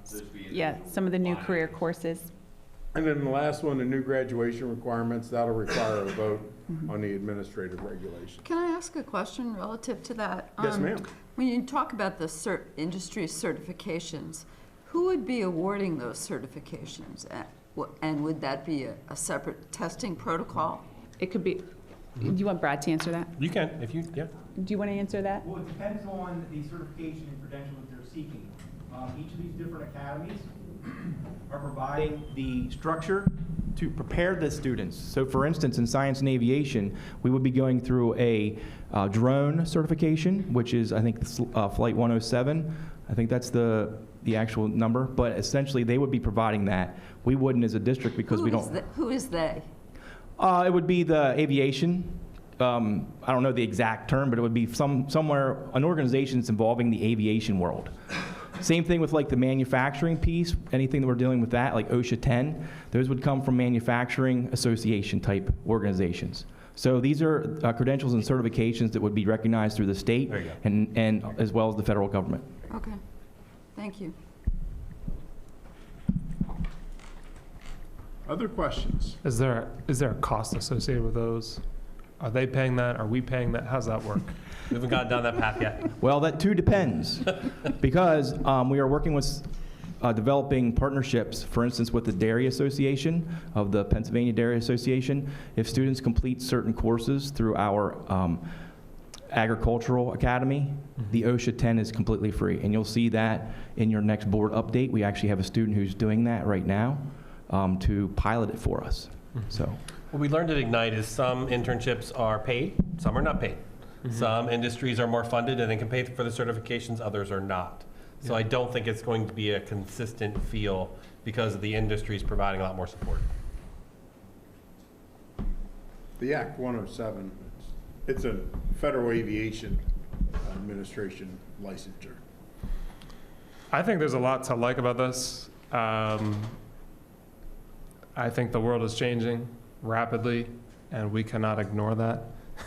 I think we ought to be conscious of some of the ways in which this might be changing us maybe more than we wanted to. It seems to me like a lot of this is very career-driven, economic output. We want to produce a product, a student that can go into the workforce, and I could understand why our local businesses would want that. I think we all see value in that to some extent, but I also think that schools could be a place or can be a place, and I think they often are, I don't want to lose sight of this, that are formative in other ways, right?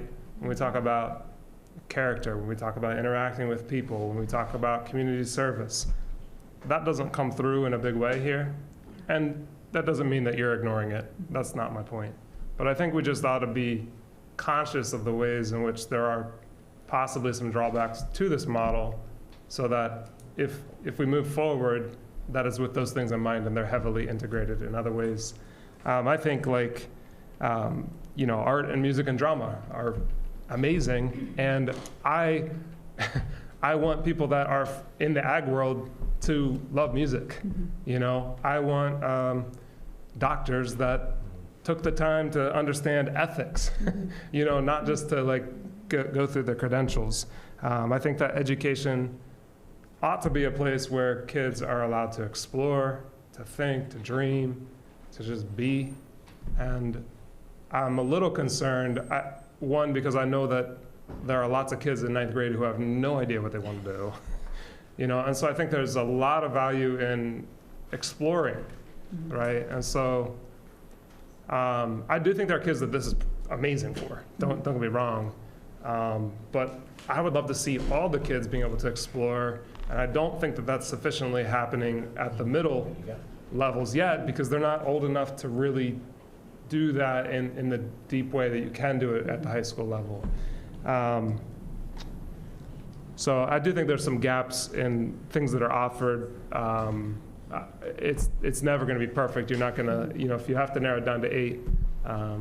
But I think like where are the helpers, where are the social workers, the counselors, the things that might not necessarily be high value careers, like you're not going to make big bucks, but sometimes kids are passionate about that kind of thing. And I just don't want ROI to drive everything. I think that, you know, there was a long era where people went to college without thinking about ROI at all. But if we flip that and that just drives everything, that's a big problem. We're missing out on what this could be a time to really be formed in a deep way. So. Well, I'm glad to hear that your teachers are questioning the higher level math versus the basic math issue, because again, there is a cohort of students who are not going to be AP, and both your cohorts that you gave as examples had high level courses in, and there's a lot of kids who just need what used to be the general tract, and they just need the basics, and we've got to make sure that we are addressing those students. I had a question as far as the FCCTC students. When they have their academic semester, where do they fit in? They would be with the foundational studies students. So they would be integrated in there. Okay. And along those lines, Mrs. Luffy, maybe correct me, but I like Mr. Raver's thought, idea, and question there, but is that not what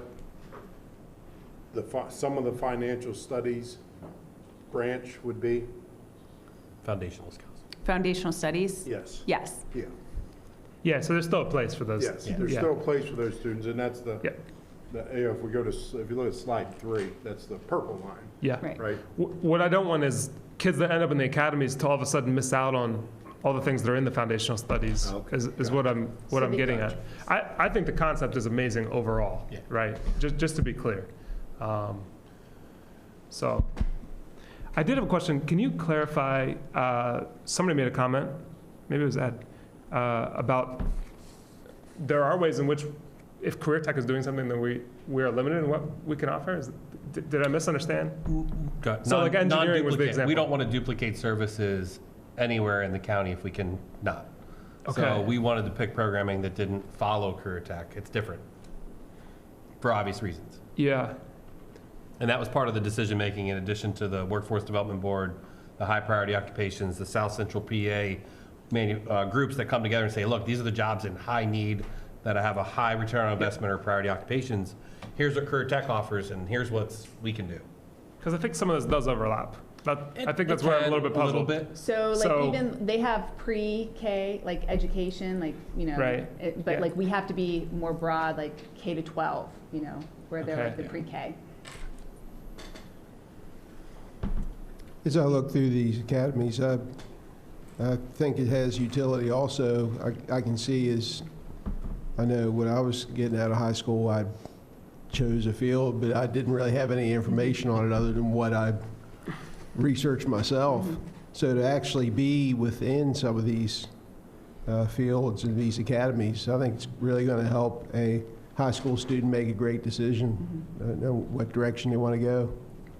Thank you. And they're not waiting till high school. The Zello program, I don't know, again, whether people are familiar with what that is. And I'm not sure that I know a lot about it, but I know that it is getting earlier information about careers and so on. So there is an earlier awareness than what was once provided. So the state require. Good. The state requires students to have career evidence at certain grade levels. I believe it's 3rd grade, 8th grade, and then also 11th grade. 3rd grade? So students have to do career activities to demonstrate that they are getting exposure to different careers. Well, as a matter of fact, the career tech goes out in 5th grade with a very in-depth exploration of career tech. Reading by 3rd grade is really important. Yes. Yeah. Career path. Right. Thank you. Yeah. Thank you. Thank you. Thank you. Thanks for your work. That was a culmination of a lot of effort to get to this point, so thank you. Food service update, Mrs. Stein.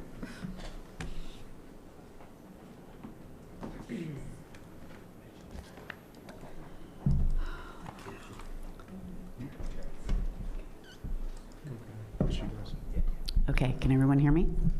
Good evening. I'm Bobby Stein, Director of Support Services. Jared Ford, unfortunately, our Director of Food Service, was not able to be here this evening, so I'm going to try to get through his slides and mine. Let's see here. Okay, this evening, I'm going to give you some updates. PASBO completed a study back in the 24-25 school year. PASBO is the Pennsylvania Association of School Business Officials, and from that study we got recommendations, things that they thought we should take a look at that can improve our operations. Also, CEP at the middle schools, specifically at the middle schools, since we added those to our grouping, some current meal standards, and then what's new in our department. All right, PASBO study updates. So we were able to increase some of our menu selections at the secondary level this year. We're serving about 8 to 10 different selections. And then also, one of the recommendations was to utilize different food displays, helping with the presentation and to also speed up the service lines. Another recommendation was to decrease our menu cycle. Actually, it was down to 3, but we surveyed the staff, talked to the managers, and we went from 5 to 4. It seems to be working pretty well. PASBO also recommended looking at district-wide CEP program and what the financial impact of that was. And some of you may recall we did that last year, and that's where we came with the recommendation to add the middle schools. Another major concern that came out of the PASBO was our staffing levels. We were very understaffed, and to do all these other things that they wanted us, to take a look at, we needed to work on staffing. So we have been able to remain at or below 10% in our openings, which is great.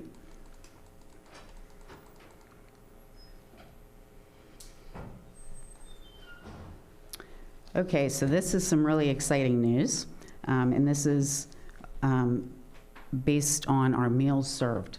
We took 24-25 meals served and compared it to 25-26, and this is a district-wide outlook from August through January is a snapshot. So as you can see, we increased in our combined meals, lunch and breakfast and lunch, all of those have increased. And again, that's the meals served. So that's some really good news. The next slide is also some information about our meals served. And here you can see our top movers by buildings. We've had increases in Cam South, North, Marion, and Hamilton Heights. And then some decreases in these other buildings, Caches, Ben Chambers, Grandview, and Buchanan. And some of those decreases we are looking at, I believe, are due to enrollment in those buildings. Caches we'll take a little deeper look at. I don't have any definite reasons for those decreases yet. but we will certainly take a look at it. So what everybody's been waiting for, north and south comparison, since we've added those to the CEP model, these numbers have increased. Combined, north, it's great, plus 11,073, and then combined at Cam South, 12,806. And I'll let you take a look at the breakfast and lunch numbers, but everything has been meals served, numbers are up, so that's good. It's what we want to see. So here's a financial outlook for the food service department. In 24-25, we had a net positive of $270,000. And then for 25-26, this is an estimated range, a deficit of $275,000 to $350,000. And this deficit, we included March and June from last year, so some of the things are different. Obviously, variances in staff expenditures, supplies are up. So again, we estimated. The good thing is we have a cash balance with food service at about $4 million, and so we can cover that. And the district will not have to fund that. Next two slides, I'm just going to review quickly. This is what makes a meal. This is our breakfast program. The schools must offer all three of these categories for students in the morning. Next is our National School Lunch Program, and this requires that we provide 5 components, and then students must select at least 3, one being a fruit or vegetable, and this counts as a reimbursable meal, meaning that we get subsidy back for each meal that contains these components.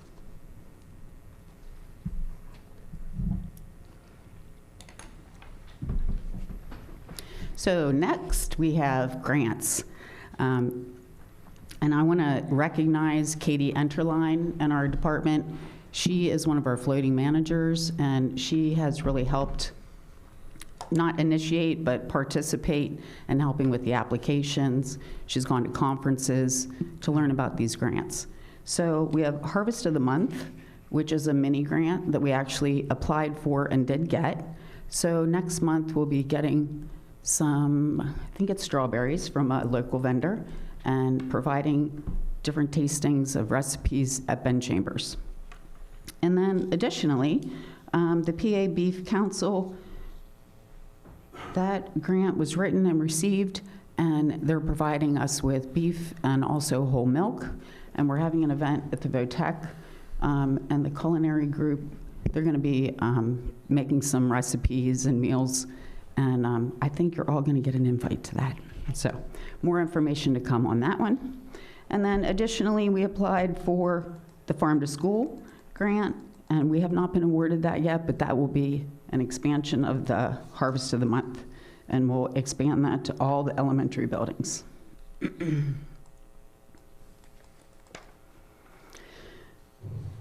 So what's new in our department? We've been busy.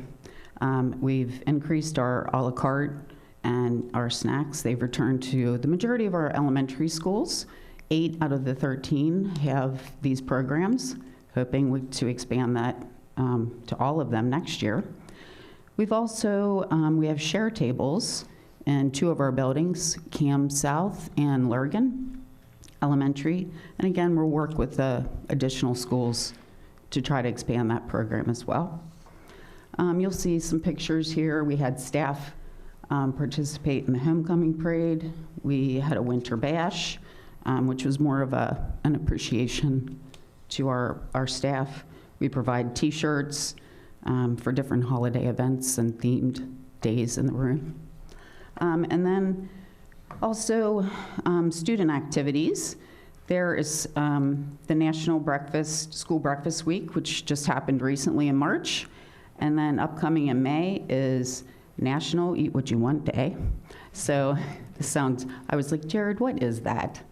And because I kind of chuckled, but so the students were surveyed Of course, they gave them a menu that is allowable for school students, and then they selected what they want. So they're actually participating in what they get to eat that day. So it's kind of cool. Lastly, we have some new regulations coming down the pike. Some of these are already in process, but I'll let you take a real good look at them. But some added sugar limits, sodium reduction. Want to point out that whole milk is allowed in the lunches now. I think that just became effective in December. So we haven't added that yet to our inventory, but we're looking at doing that for next year. And then the Buy American updates. So they're just have tightening compliance on U.S. source foods. So that's all I got. Any questions? Board members. Yeah, I'm interested, you mentioned the share tables at only 2 schools. Is there a reason with the food insecurity that the entire community has share tables just seem like a way to reduce waste and to provide for students who maybe are needy and so on? What's the rationale for not having them throughout? So there are procedures in place. Believe it or not, they have to take temps. There's a lot of different things that have to occur with the items that are on the tables.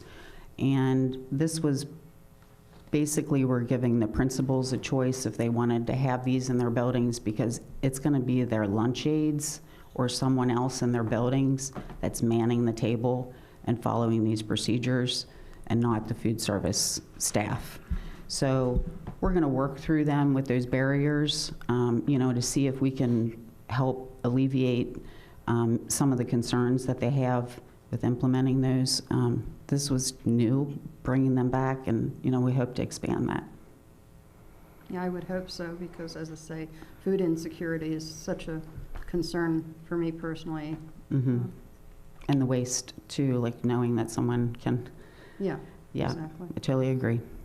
I asked that very question to a principal a week ago at paint night at an elementary school, and was interested because Mr. Ford had mentioned about the food share program. Mm-hmm. And the answer I got was precisely what you said. It's very cumbersome, there's a lot of rules and the manpower, and it's just not going to work. Mm-hmm. And that's kind of disappointing, because I see how much food is thrown away, and it blows my mind, but that's another Yeah. story. Well, we'll keep working on that and hopefully find some solutions to get through those barriers. It is a long list of things you have to do, though. Anything else? Are there ever opportunities for board members to come in during lunch and eat lunch? Well, as a matter of So that fact, as we- there was an opportunity with the Thanksgiving. Oh. I served at Grandview. Could we, is there just a way for us, because we're having discussion about food sometimes, and I think that not all of us have had a school lunch anytime recently. So I think that might be a good way for us to just have a better. I can't think of any reason why not. I mean, I'm sure we could just set that up, maybe on a special event day or something that, And it could be complemented, we could serve that same day as well and then eat once the kids are. Yeah, I think we got a memo asking if we would do it. I didn't dream it up myself. No, I remember it as well. It didn't work for me. It is a great day. Yeah, It I think what I'm looking for though is more of just whatever. You want a lunch on a Like a Tuesday? regular Just day. the Whatever a normal- Tuesday lunch is. Yeah. So Gotcha. Something special. Yeah, I'm sure that we could work that out. Other questions? Mr. Stein, just want to, slide 7, and I appreciate your comment, looking at that, 270 positive year over year to 275 to 350 deficit. And I really, first I want to start, I appreciate your comment, because I was thinking, my question was going to be, what are the drivers for that? And in your presentation, I heard something that I love to hear when it comes to finances, that's variance. I believe that the way you do finances is variance reporting or variance analysis. And if I understood you correct, the primary driver of that is wages? It's a large factor, and then our supply costs, and then thirdly, the subsidy, you know, what you're getting back for what you're spending. That went down because of CEP a little bit, the subsidy. Subsidy went down? Yeah. Okay. But I And- think, did I read that the reimbursement's going to go up? I just saw, I was I trying have to not seen find that it. yet, but that could be. Yeah, I think it is. I just read something from And we're locked into PSBA. CEP for 3 more years? So we have the ability to be in the grouping that we are for 3 more years. Yeah.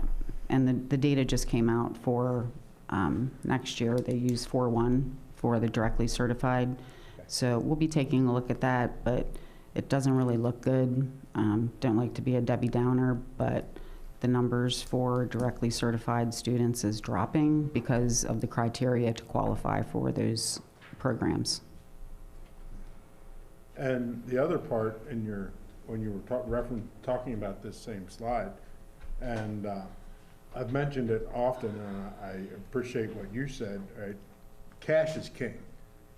And what allows us to absorb this is there's $4 million cash.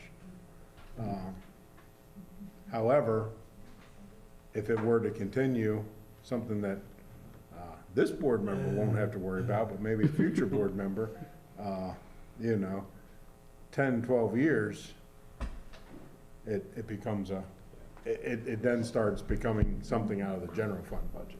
Right. Yeah. And we know that staffing, you know, wages, benefits, that all goes up every year. We never Supplies. see that go down. Yeah. Supplies. So that, unfortunately, deficit may grow next year. I mean, if we're But being having real. the cash is great, and whether it's food service or whatever, you know, the cash is not a bad thing.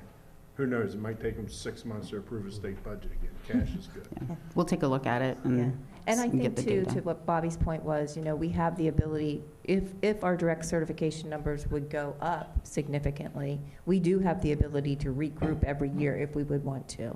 But we're going to stay with the grouping that we have right now because it does preliminarily look like the reimbursement rate would go down. Not sure how much at this point. 2 things from my view. You don't have the balances you have to send to collections. It's about $11,000 Yep. that For the we'll be middle schools, saving for yeah. the middle schools. Yeah. So that's a nice, just not having to do that. I mean, if you haven't done collections, it's a lot to do collections for lunch. And the second is, as we build schools, you'll want a spend down plan. The state wants you to not hold on to a whole bunch of money. So you have to have some spend down plans, and we can buy some equipment and utilize some of those funds that are in there instead of using bond money potentially. We'll just cross that bridge when we get there. Yep. Yeah, Do what I, we want to spend much of it if we need to keep bridging this gap? It's an option, yes. Yeah, and I think, again, this is our first year with the 2 middle schools. You know, hopefully we'll see participation continue to increase as, you know, kids are used to getting the meals free coming up from the elementary division. I think we're a little too early on to know what it's going to look like 3 or 4 years down the road. I do think that the food service balance is healthy enough to sustain us through the 4 years of this grouping that we have. So this current year and 3 more years. yeah, what I have here is eligibility levels are adjusted annually based on the changes in the consumer price index and are tied to federal poverty guidelines. For instance, a family of 4 in the United States, the income limits reflect a 2.6 increase over last year's. So they're actually increasing the income limits according to this, I don't know what SNA stands for, with a School Nutrition Association. Mhm. Yeah, was, I'll have to take a look at that. yeah, it just came out today. Okay. I get Mr. those Rayburn? emails. Yeah, I have a question. We have 9 openings right now in your department. Well, it's not yours, it's Mr. Ford's. No, My question is, how does that impact your team? Is it crucial that we fill that? Is there, what could the board do to help So- fill those roles? Last I looked, we had some people in the pipeline, so those listings will still be there. But we've still maintained at or below 10%, which is really good because Okay. we had a day that we were running, oh my, 25, 30%. Yeah, Okay. but we weren't able to have more menu choices, you know, we had to cut back. We had 2 choices, things like that. So I think our program is getting better. Yeah, and I do believe a lot of those positions that are open are part-time positions. And to Bobby's point, we can have people in the pipeline, but HR leaves those positions posted until we approve them on the board Right, agenda. yeah. Yeah, so it's Okay, it that's might great. not be 9, is what we're trying to say. It changes. My next question was, how can we increase the fresh options? It looks like we've done some grant work that's been pretty amazing. So how do we do more of that? Because this is an agricultural community. I mean, we're like second in the state. So It is. It feels to me like I don't know how you do that. What would it take to bridge those gaps so I think we have to continue to work on available grants for those opportunities. And, you know, we have guidelines with the food that we get, but with the Buy American, you know, we can probably reach out to more vendors here locally to get fresh produce as well. So I think, does that answer your question? It's great. Yeah. Cool, Okay. thank you. Anyone else? All right, thank you very much. Thank you, Mrs. Have a good evening. Stein. And if Mr. Ford's listening, I hope you're feeling better soon. I told him if he was bored. No. Okay, consent agenda items. Just a brief moment here, quick board discussion. Previously, been going through the method I was using was I'd ask the administration, hey, any items that you would like to comment on, and then turn it over to board. And then basically, administration gets to talk about any items they want to talk about. Board members get to ask questions on any items they want to ask questions on or additional information. Or do you want to go through them one at a time?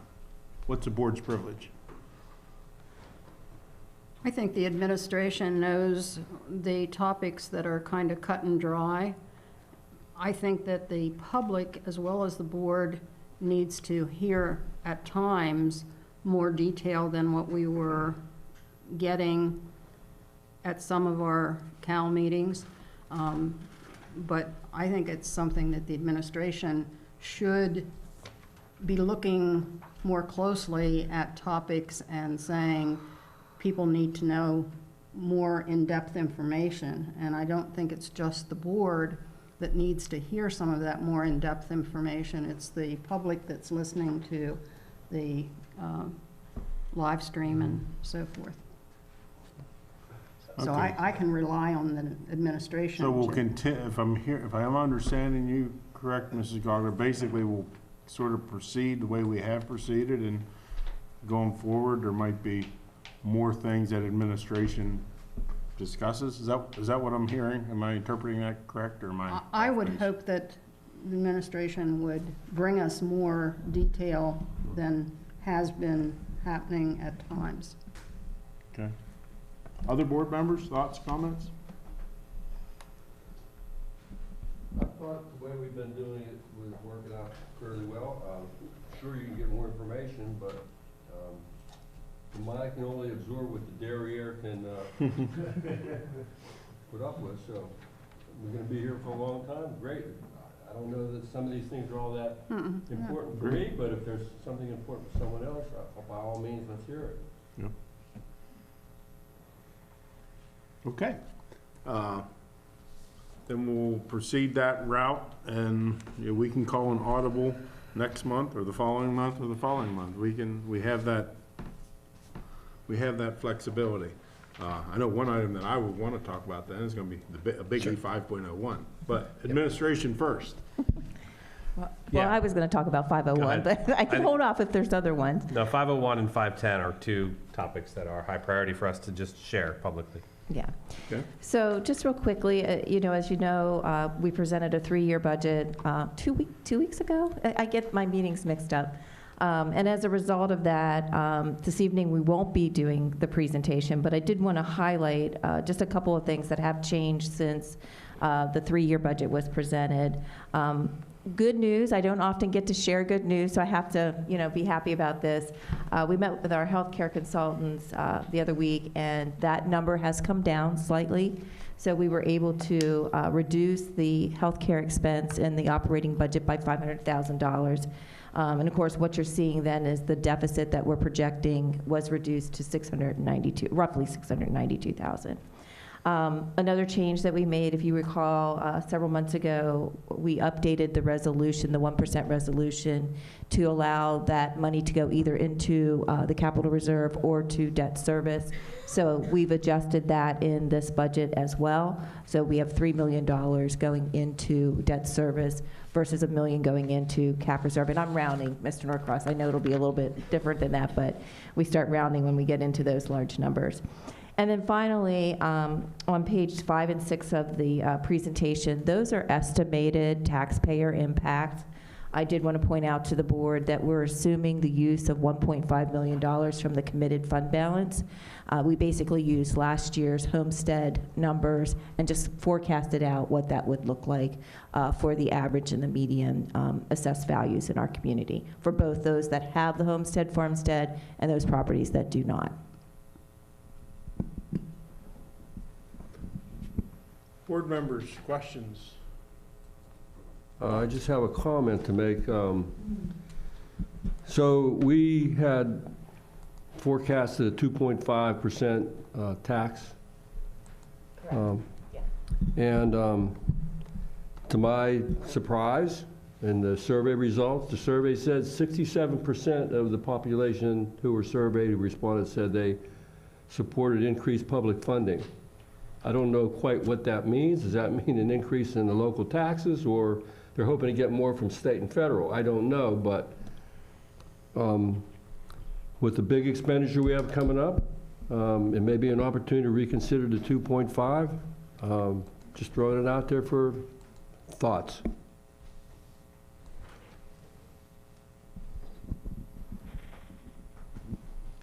I could support an increase as well. I'm just blown away every time I consider homestead, how little our taxes actually change. You can see on the slide, if you're looking at whether you choose median or average, really we're talking about a difference of like $10 on the year. That's with the 2.5, so I don't know what the math would be, but it'd be like another $1 or $2 if you went up to, say, 3%, right? I look back at my own taxes even from a decade ago, and the difference is like $13 is all that has changed. Now, every home, every property is going to be different, so I'm not trying to ignore that reality, but I think like the taxes have really been flat once you consider homestead for a long time. We have a ginormous building project coming up. I just want to know from the administration, if you had another 0.5% or whatever, what would you do with that? How would you use that strategically? Because I have no interest in throwing money away. Are there ways that you could help us to reach our objectives? And you don't need to necessarily answer this tonight, but I think you ought to, I would love to hear. We have big goals. We talked about reading by 3rd grade, for example. We have an ambitious goal that Mr. Nelson has set. So is there a way that if you have 0.5%, what would you use that for? Or maybe money's not the real thing that needs to change, and that's okay. But we've had a lot of conversations where I've heard people say, well, that's a teacher, that's half a teacher. And so it just makes me wonder if the impact of the taxpayer is so minimal, why are we not at 3%? Or maybe it's a different number. Maybe it's 275, maybe it's 325. I'm not trying to, but I think we can afford to go up.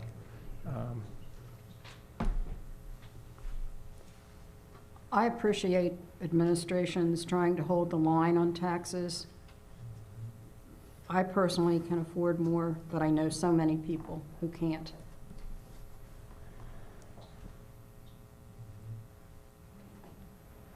We wouldn't have the food insecurity, the homelessness, if we were a wealthy community. Mhm. Yeah, I'm a pretty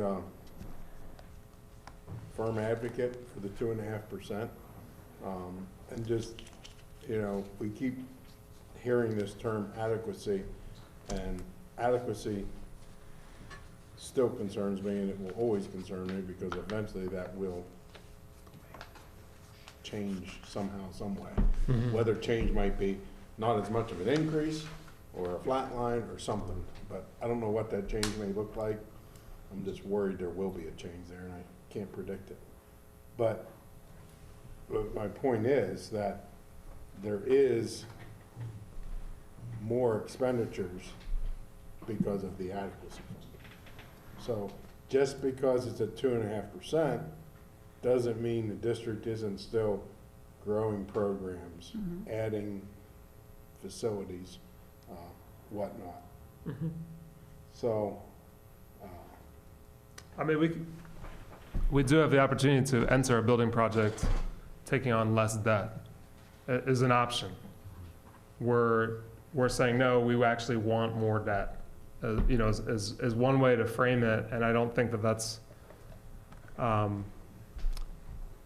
don't think that's a foolish approach to think about it, considering that we're on the front end of this. If we were on the back end and we know how the project has gone, it might be a different conversation. But in my own budget, if I know of a big expense coming, I'm trying to either how do I get a side hustle to bring in a few more bucks, or how do I pinch pennies elsewhere so that but maybe other people don't feel quite as strongly about, maybe we're more comfortable with the debt.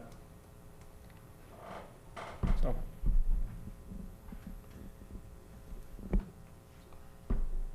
other thoughts, comments, questions for Mrs. Stauffer? Just a procedural comment. I would, and I'll ask this of the board, but I think that should be an individual line item vote. Next, not necessarily a roll call, but not part of a consent where we're approving a $200 million budget along with 11 other items. Just make it its own action item. Forevermore, too. I mean, I think we will always bump it. If you put it in the consent, we'll move it, so. Yeah. Just so you guys know, I'll just give you a little, very quiet today on two topics, the CEC Center and also this budget, because that's really your job when you're given options.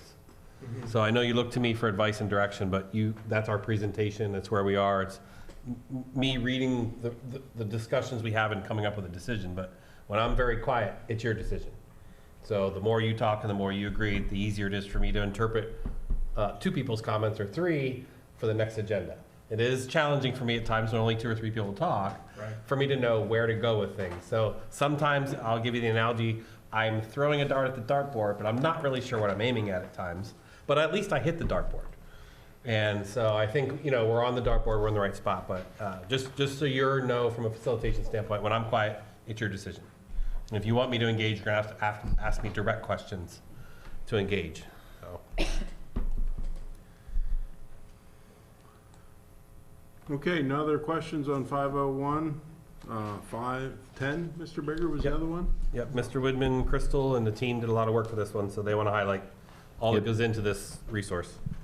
Yeah, there was a lot of work that was put into this, involved a lot of our teachers, a lot of after school into the evening nights, and they landed on 2. I did talk a little bit about how they did that, and I put it in the Friday folder. The Eureka Math and the Amplify Math. Eureka Math is for our K-3, and 4 to 8 is Amplify Math. It is still sitting out in the lobby for folks to review. We are currently working on our needs with the contracts. The funding source, several years ago, we put money aside for large resource purchases because we didn't do resource purchases for our core subjects in quite a long time, actually prior to Mr. Bigger leaving for the first time. And definitely needed updated. and want to once again thank the crew. It is most likely going to be over a 7-figure number, and it'll come from the assigned fund balance where we still have about $3.5 million left in the assigned fund balance that's earmarked for resources in curriculum, instruction, and technology. I don't know if you have any questions, but just wanted to give you the information. And this is basically a placeholder. We'll have the contracts attached to hopefully within 2 weeks. If not, we'll have to pull it, but we're working on that right now with the companies. Questions for Mr. Whitman?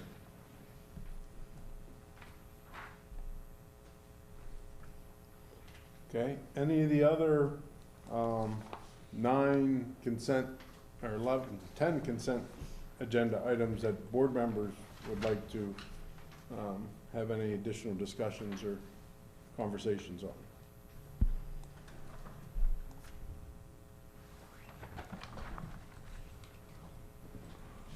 Okay.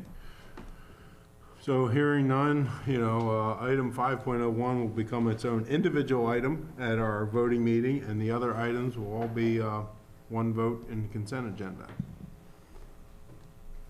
7.01, gifts, grants, and donations. Mr. Woodman, anything to add, elaborate on?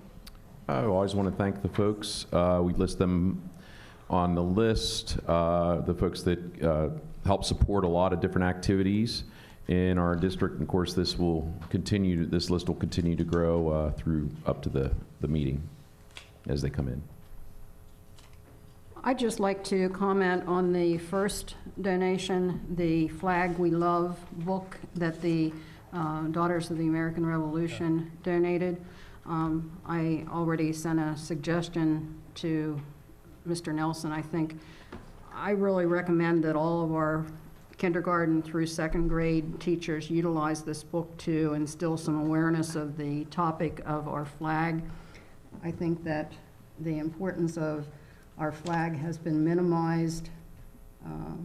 I don't know for certain. I'm told that the Pledge of Allegiance is not 100% said in all classrooms at the beginning of the school day as it once was.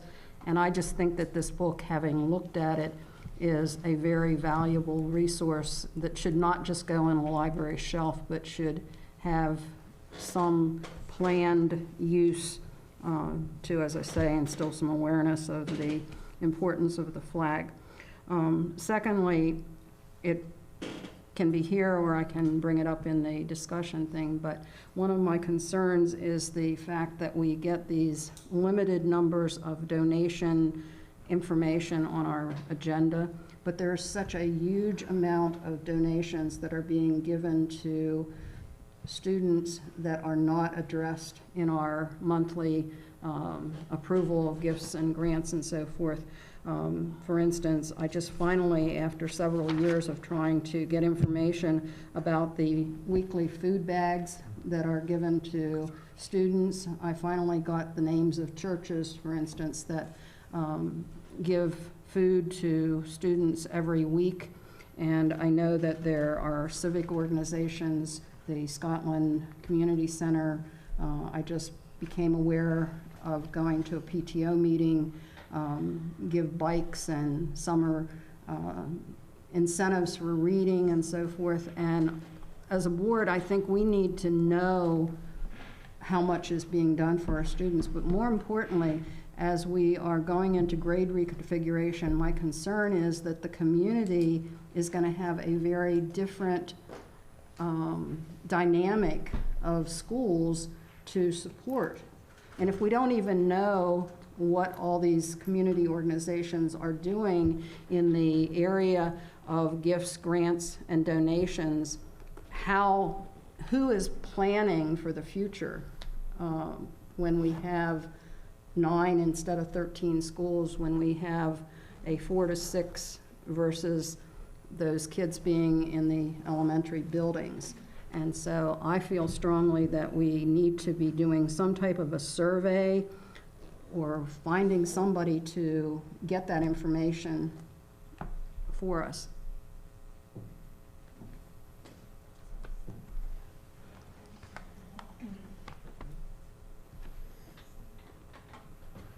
Any other thoughts, comments, questions?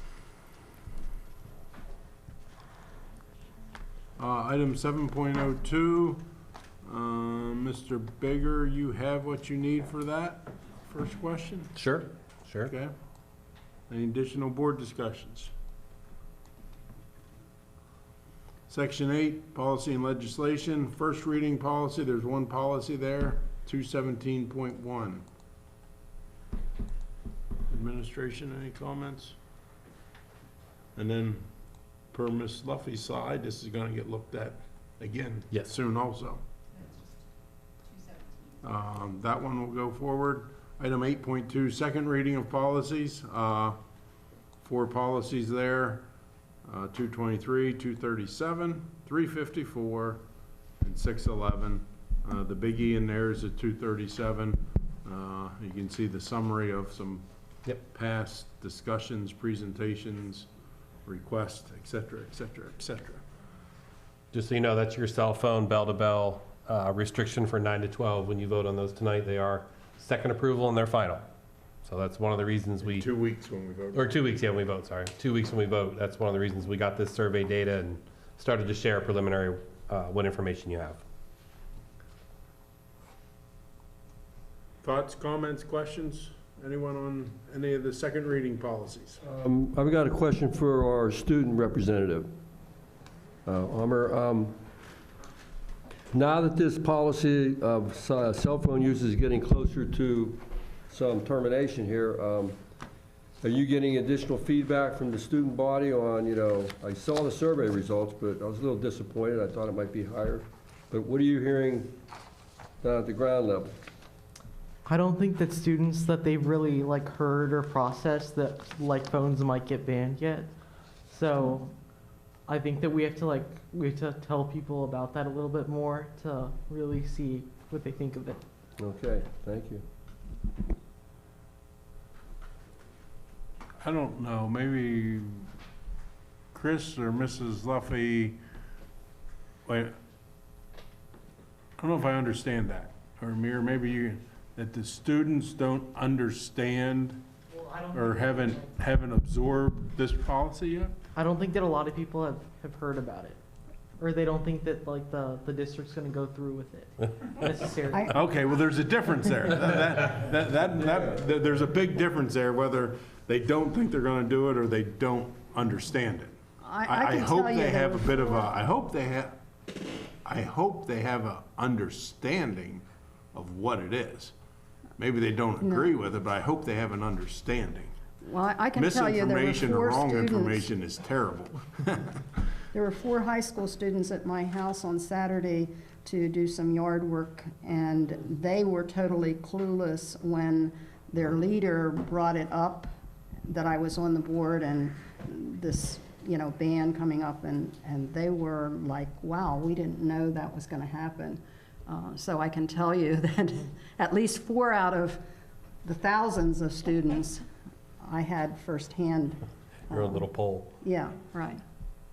There are comments being made right now from the administration to the students, wait until the board does approve the new policy, they will be banned. But there has not been a mass communication to students indicating until you approve it. And I also think Parker's comments, when he did public comment, no student wants it to go away. But it's more of the responsible thing to do, the adults to make that decision for them. As the state moves closer to a statewide ban, it's more than logical. But if you've been a high school principal or have been around, there are some things you just don't go get their input on all that much. And this is one of those where I don't think input's going to matter. Well, having just talked to someone who was in the Pittsburgh Public Schools in the last 2 weeks, they have lockers that they walk in the school and they lock up the pockets. Yeah, I have a picture of the lockers that they have for the cell phones. There's no question. I want to think out loud here for a minute, and I'm a bit taken back, I guess. Not I guess, I am a bit taken back. My concern is for the board and for the district from a PR standpoint. And I agree with Chris's comment that, you know, maybe, you know, their input might not matter here. And I'm fine with that in the sense that, but not understanding or having the opportunity to at least show up here and berate us or whatever they may want to do, is that best, or is that a disaster, i.e. dress code? Well, if it didn't happen in the middle school like it does now, I think it'd be a lot harder. But because the middle school has transitioned, 9th grade coming over will be easy, as we said. 10 to 12 will be a little bit of change in process, you know, and they're working hard through the process. So again, there are times you get input and there are times you not get input. And this is one of those where going out and asking them, I can't see students saying, sure, let's do this. I just can't see it. I mean, you do want to know your resistance levels, and I think that's why I went to the parents on the survey, to know where the parents were. I think they'll have a heavier influence, and they were at 55% supportive with a 15% neutral. So we're at close to, that's, you know, decent number. So if the neutral folks are moving towards the support, then yeah. Okay. Unless, Deb, you feel otherwise, and Kurt, I look to you on the day-to-day stuff. I don't want to speak for you, but rip the Band-Aid off and move on. Right, I don't know any teenager that's going to say, please take my cell phone. As long as I have my iPad there to replace it, I'm okay, right?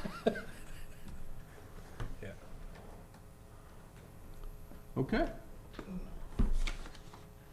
We'll let you know in August, September how it goes. Yeah. Item 10.01, members of the audience are invited to comment on agenda and non-agenda items. With Dr. Long's retirement, he said he has passed the stopwatch to Mr. Woodman. So Mr. Woodman will be our timekeeper.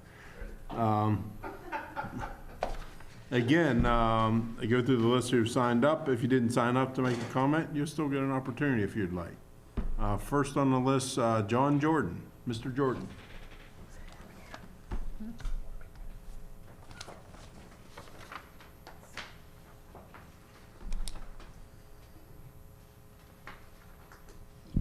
John Jordan, Fayetteville. I'm glad you have the public comment at the end of the meeting tonight. And I've been coming to these meetings for a long time, and to tell you the honest truth, this school district has really done a wonderful job the last several years, going the board, the staff, administration, the professionals we have working on this project. We're a year and a half into the project now, and now it's coming down to the tight deadline that we have to start borrowing money and doing this and doing that. And now I hear somebody mention, the board president mentioned, we need to maybe have some workshops. Now, workshops to me mean we're gonna delay things. I walked out of this meeting thinking to myself, here we go again. We're gonna have workshops and never meet this deadline, end up like the Career Magnet School, 900 people I think they were supposed to build it for. We built it for 500. And now, 10 years later, we're saying we screwed up. We should have built it for that. So now we need to have a mandatory public comment or meeting and have the people come in here. Don't worry about the summer. People aren't going to come. We need to do this and get this project moving, because it's only going to get worse. Okay, $280 million or whatever the hell it's going to be. We're just going to have to do it. If we don't do it, we're going to end up with another thing where we didn't build what we were supposed to build, and also you end up not educating these kids, which is majorly important, because if we don't do a good job, then they end up in jail and all kinds of stuff. They don't have any career, and we pay for it 10 times more than what we have to pay in a little bit of taxes that we may have to. If we have to pay $10 or $20 a year, whatever it is, more in taxes, yeah, there's a lot of poor people here, but everybody can afford that. So you don't go out to breakfast one morning, or you don't do this or do that, watch a movie or whatever. So we need to stop thinking about workshops, move on with the plan that we have set, have our mandatory public comment, not comment, but meeting, and get this project moving. That's all I can say. We need to do it, and we're going to end up delaying it, and it'll only cost a lot more money. So, and it looks like to me, looking at the budget, we got a ton of cash right now. Let's hang on to that till the end of the project, at the back end. Borrow more money now. It'll be in our favor as that project moves on, because the cash will be more important at the end. And I guess that's all I have to say. But thank everybody for doing a good job, but please don't delay this project by starting to have workshops about, well, I don't know what. That's all. Thank you very much. Mrs. Jordan.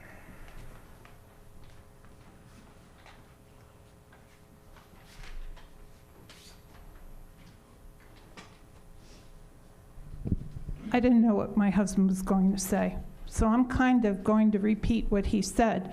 But before that, Mrs. Gogler, if a church is giving food to a child, and it's on church property, that's the separation of church and state. So I don't know what we're getting at there with the donations. You named your vision for our schools district, Schools of Distinction. You voted on it too. You laid out an excellent comprehensive plan to move forward with this plan. You studied and restudied this plan for 2 years, and it was 2 years. My husband's wrong, it's not a year and a half. You have the land, you have the plans, you have an excellent team of school administrators who have worked tirelessly for you to see these plans through. You even have plenty of cash to put down as a down payment for the children of the school district. That said, I congratulate all of you here tonight. It's time to put these plans into action as soon as possible. Workshops, and they were mentioned by the board president, are what you ordered of the superintendent to do. He did an excellent job promoting these school construction workshops too. My husband and I attended more than one of them. Discuss the cash value you have on hand, which is $32.5 million in your mandated fund accounts. Look at your budgets. Look at them. We're rich in cash here. Move to use this cash value at the back end of the school projects so you can continue to accrue interest on the larger part of this cash when you go out to bond in the latter part of the school construction project. Interest is very important. The school district's 2025-2026 deficit spending also sits at only 0.6% of the entire school budget. As the school district's 2026-2027 deficit spending indicates, it shows the district reducing that spending down to 0.3%. Frankly, you're in a far better position to act than our county is. The county's deficit sits at 5%. They drain down every bit of our cash, every bit. I've been watching them, and I've been going to their meetings, and I'm angry that the cash is all gone. The cash is all gone out of this county. That's disgusting, and I'm going to be going to their meeting tomorrow morning, and I'm worried about what they're doing with the AI centers here, the data centers. Thank you, Mrs. Jordan. Any other members? Parker's shaking his head no. Okay. Only your mom's left. Item 11.01 for information, district enrollment summary. Item 12, new discussion, new business. And new business is something Chris has asked me to continue. I have a bad habit. I've called this open mic before. He's asked me to keep it to new business, board actions, board policies. So, Chris, you get your wish. Yeah, thank you. Appreciate it. Any new, just because you say it doesn't mean people do it, but it's, yeah, it's a any good new try. action or new policy items?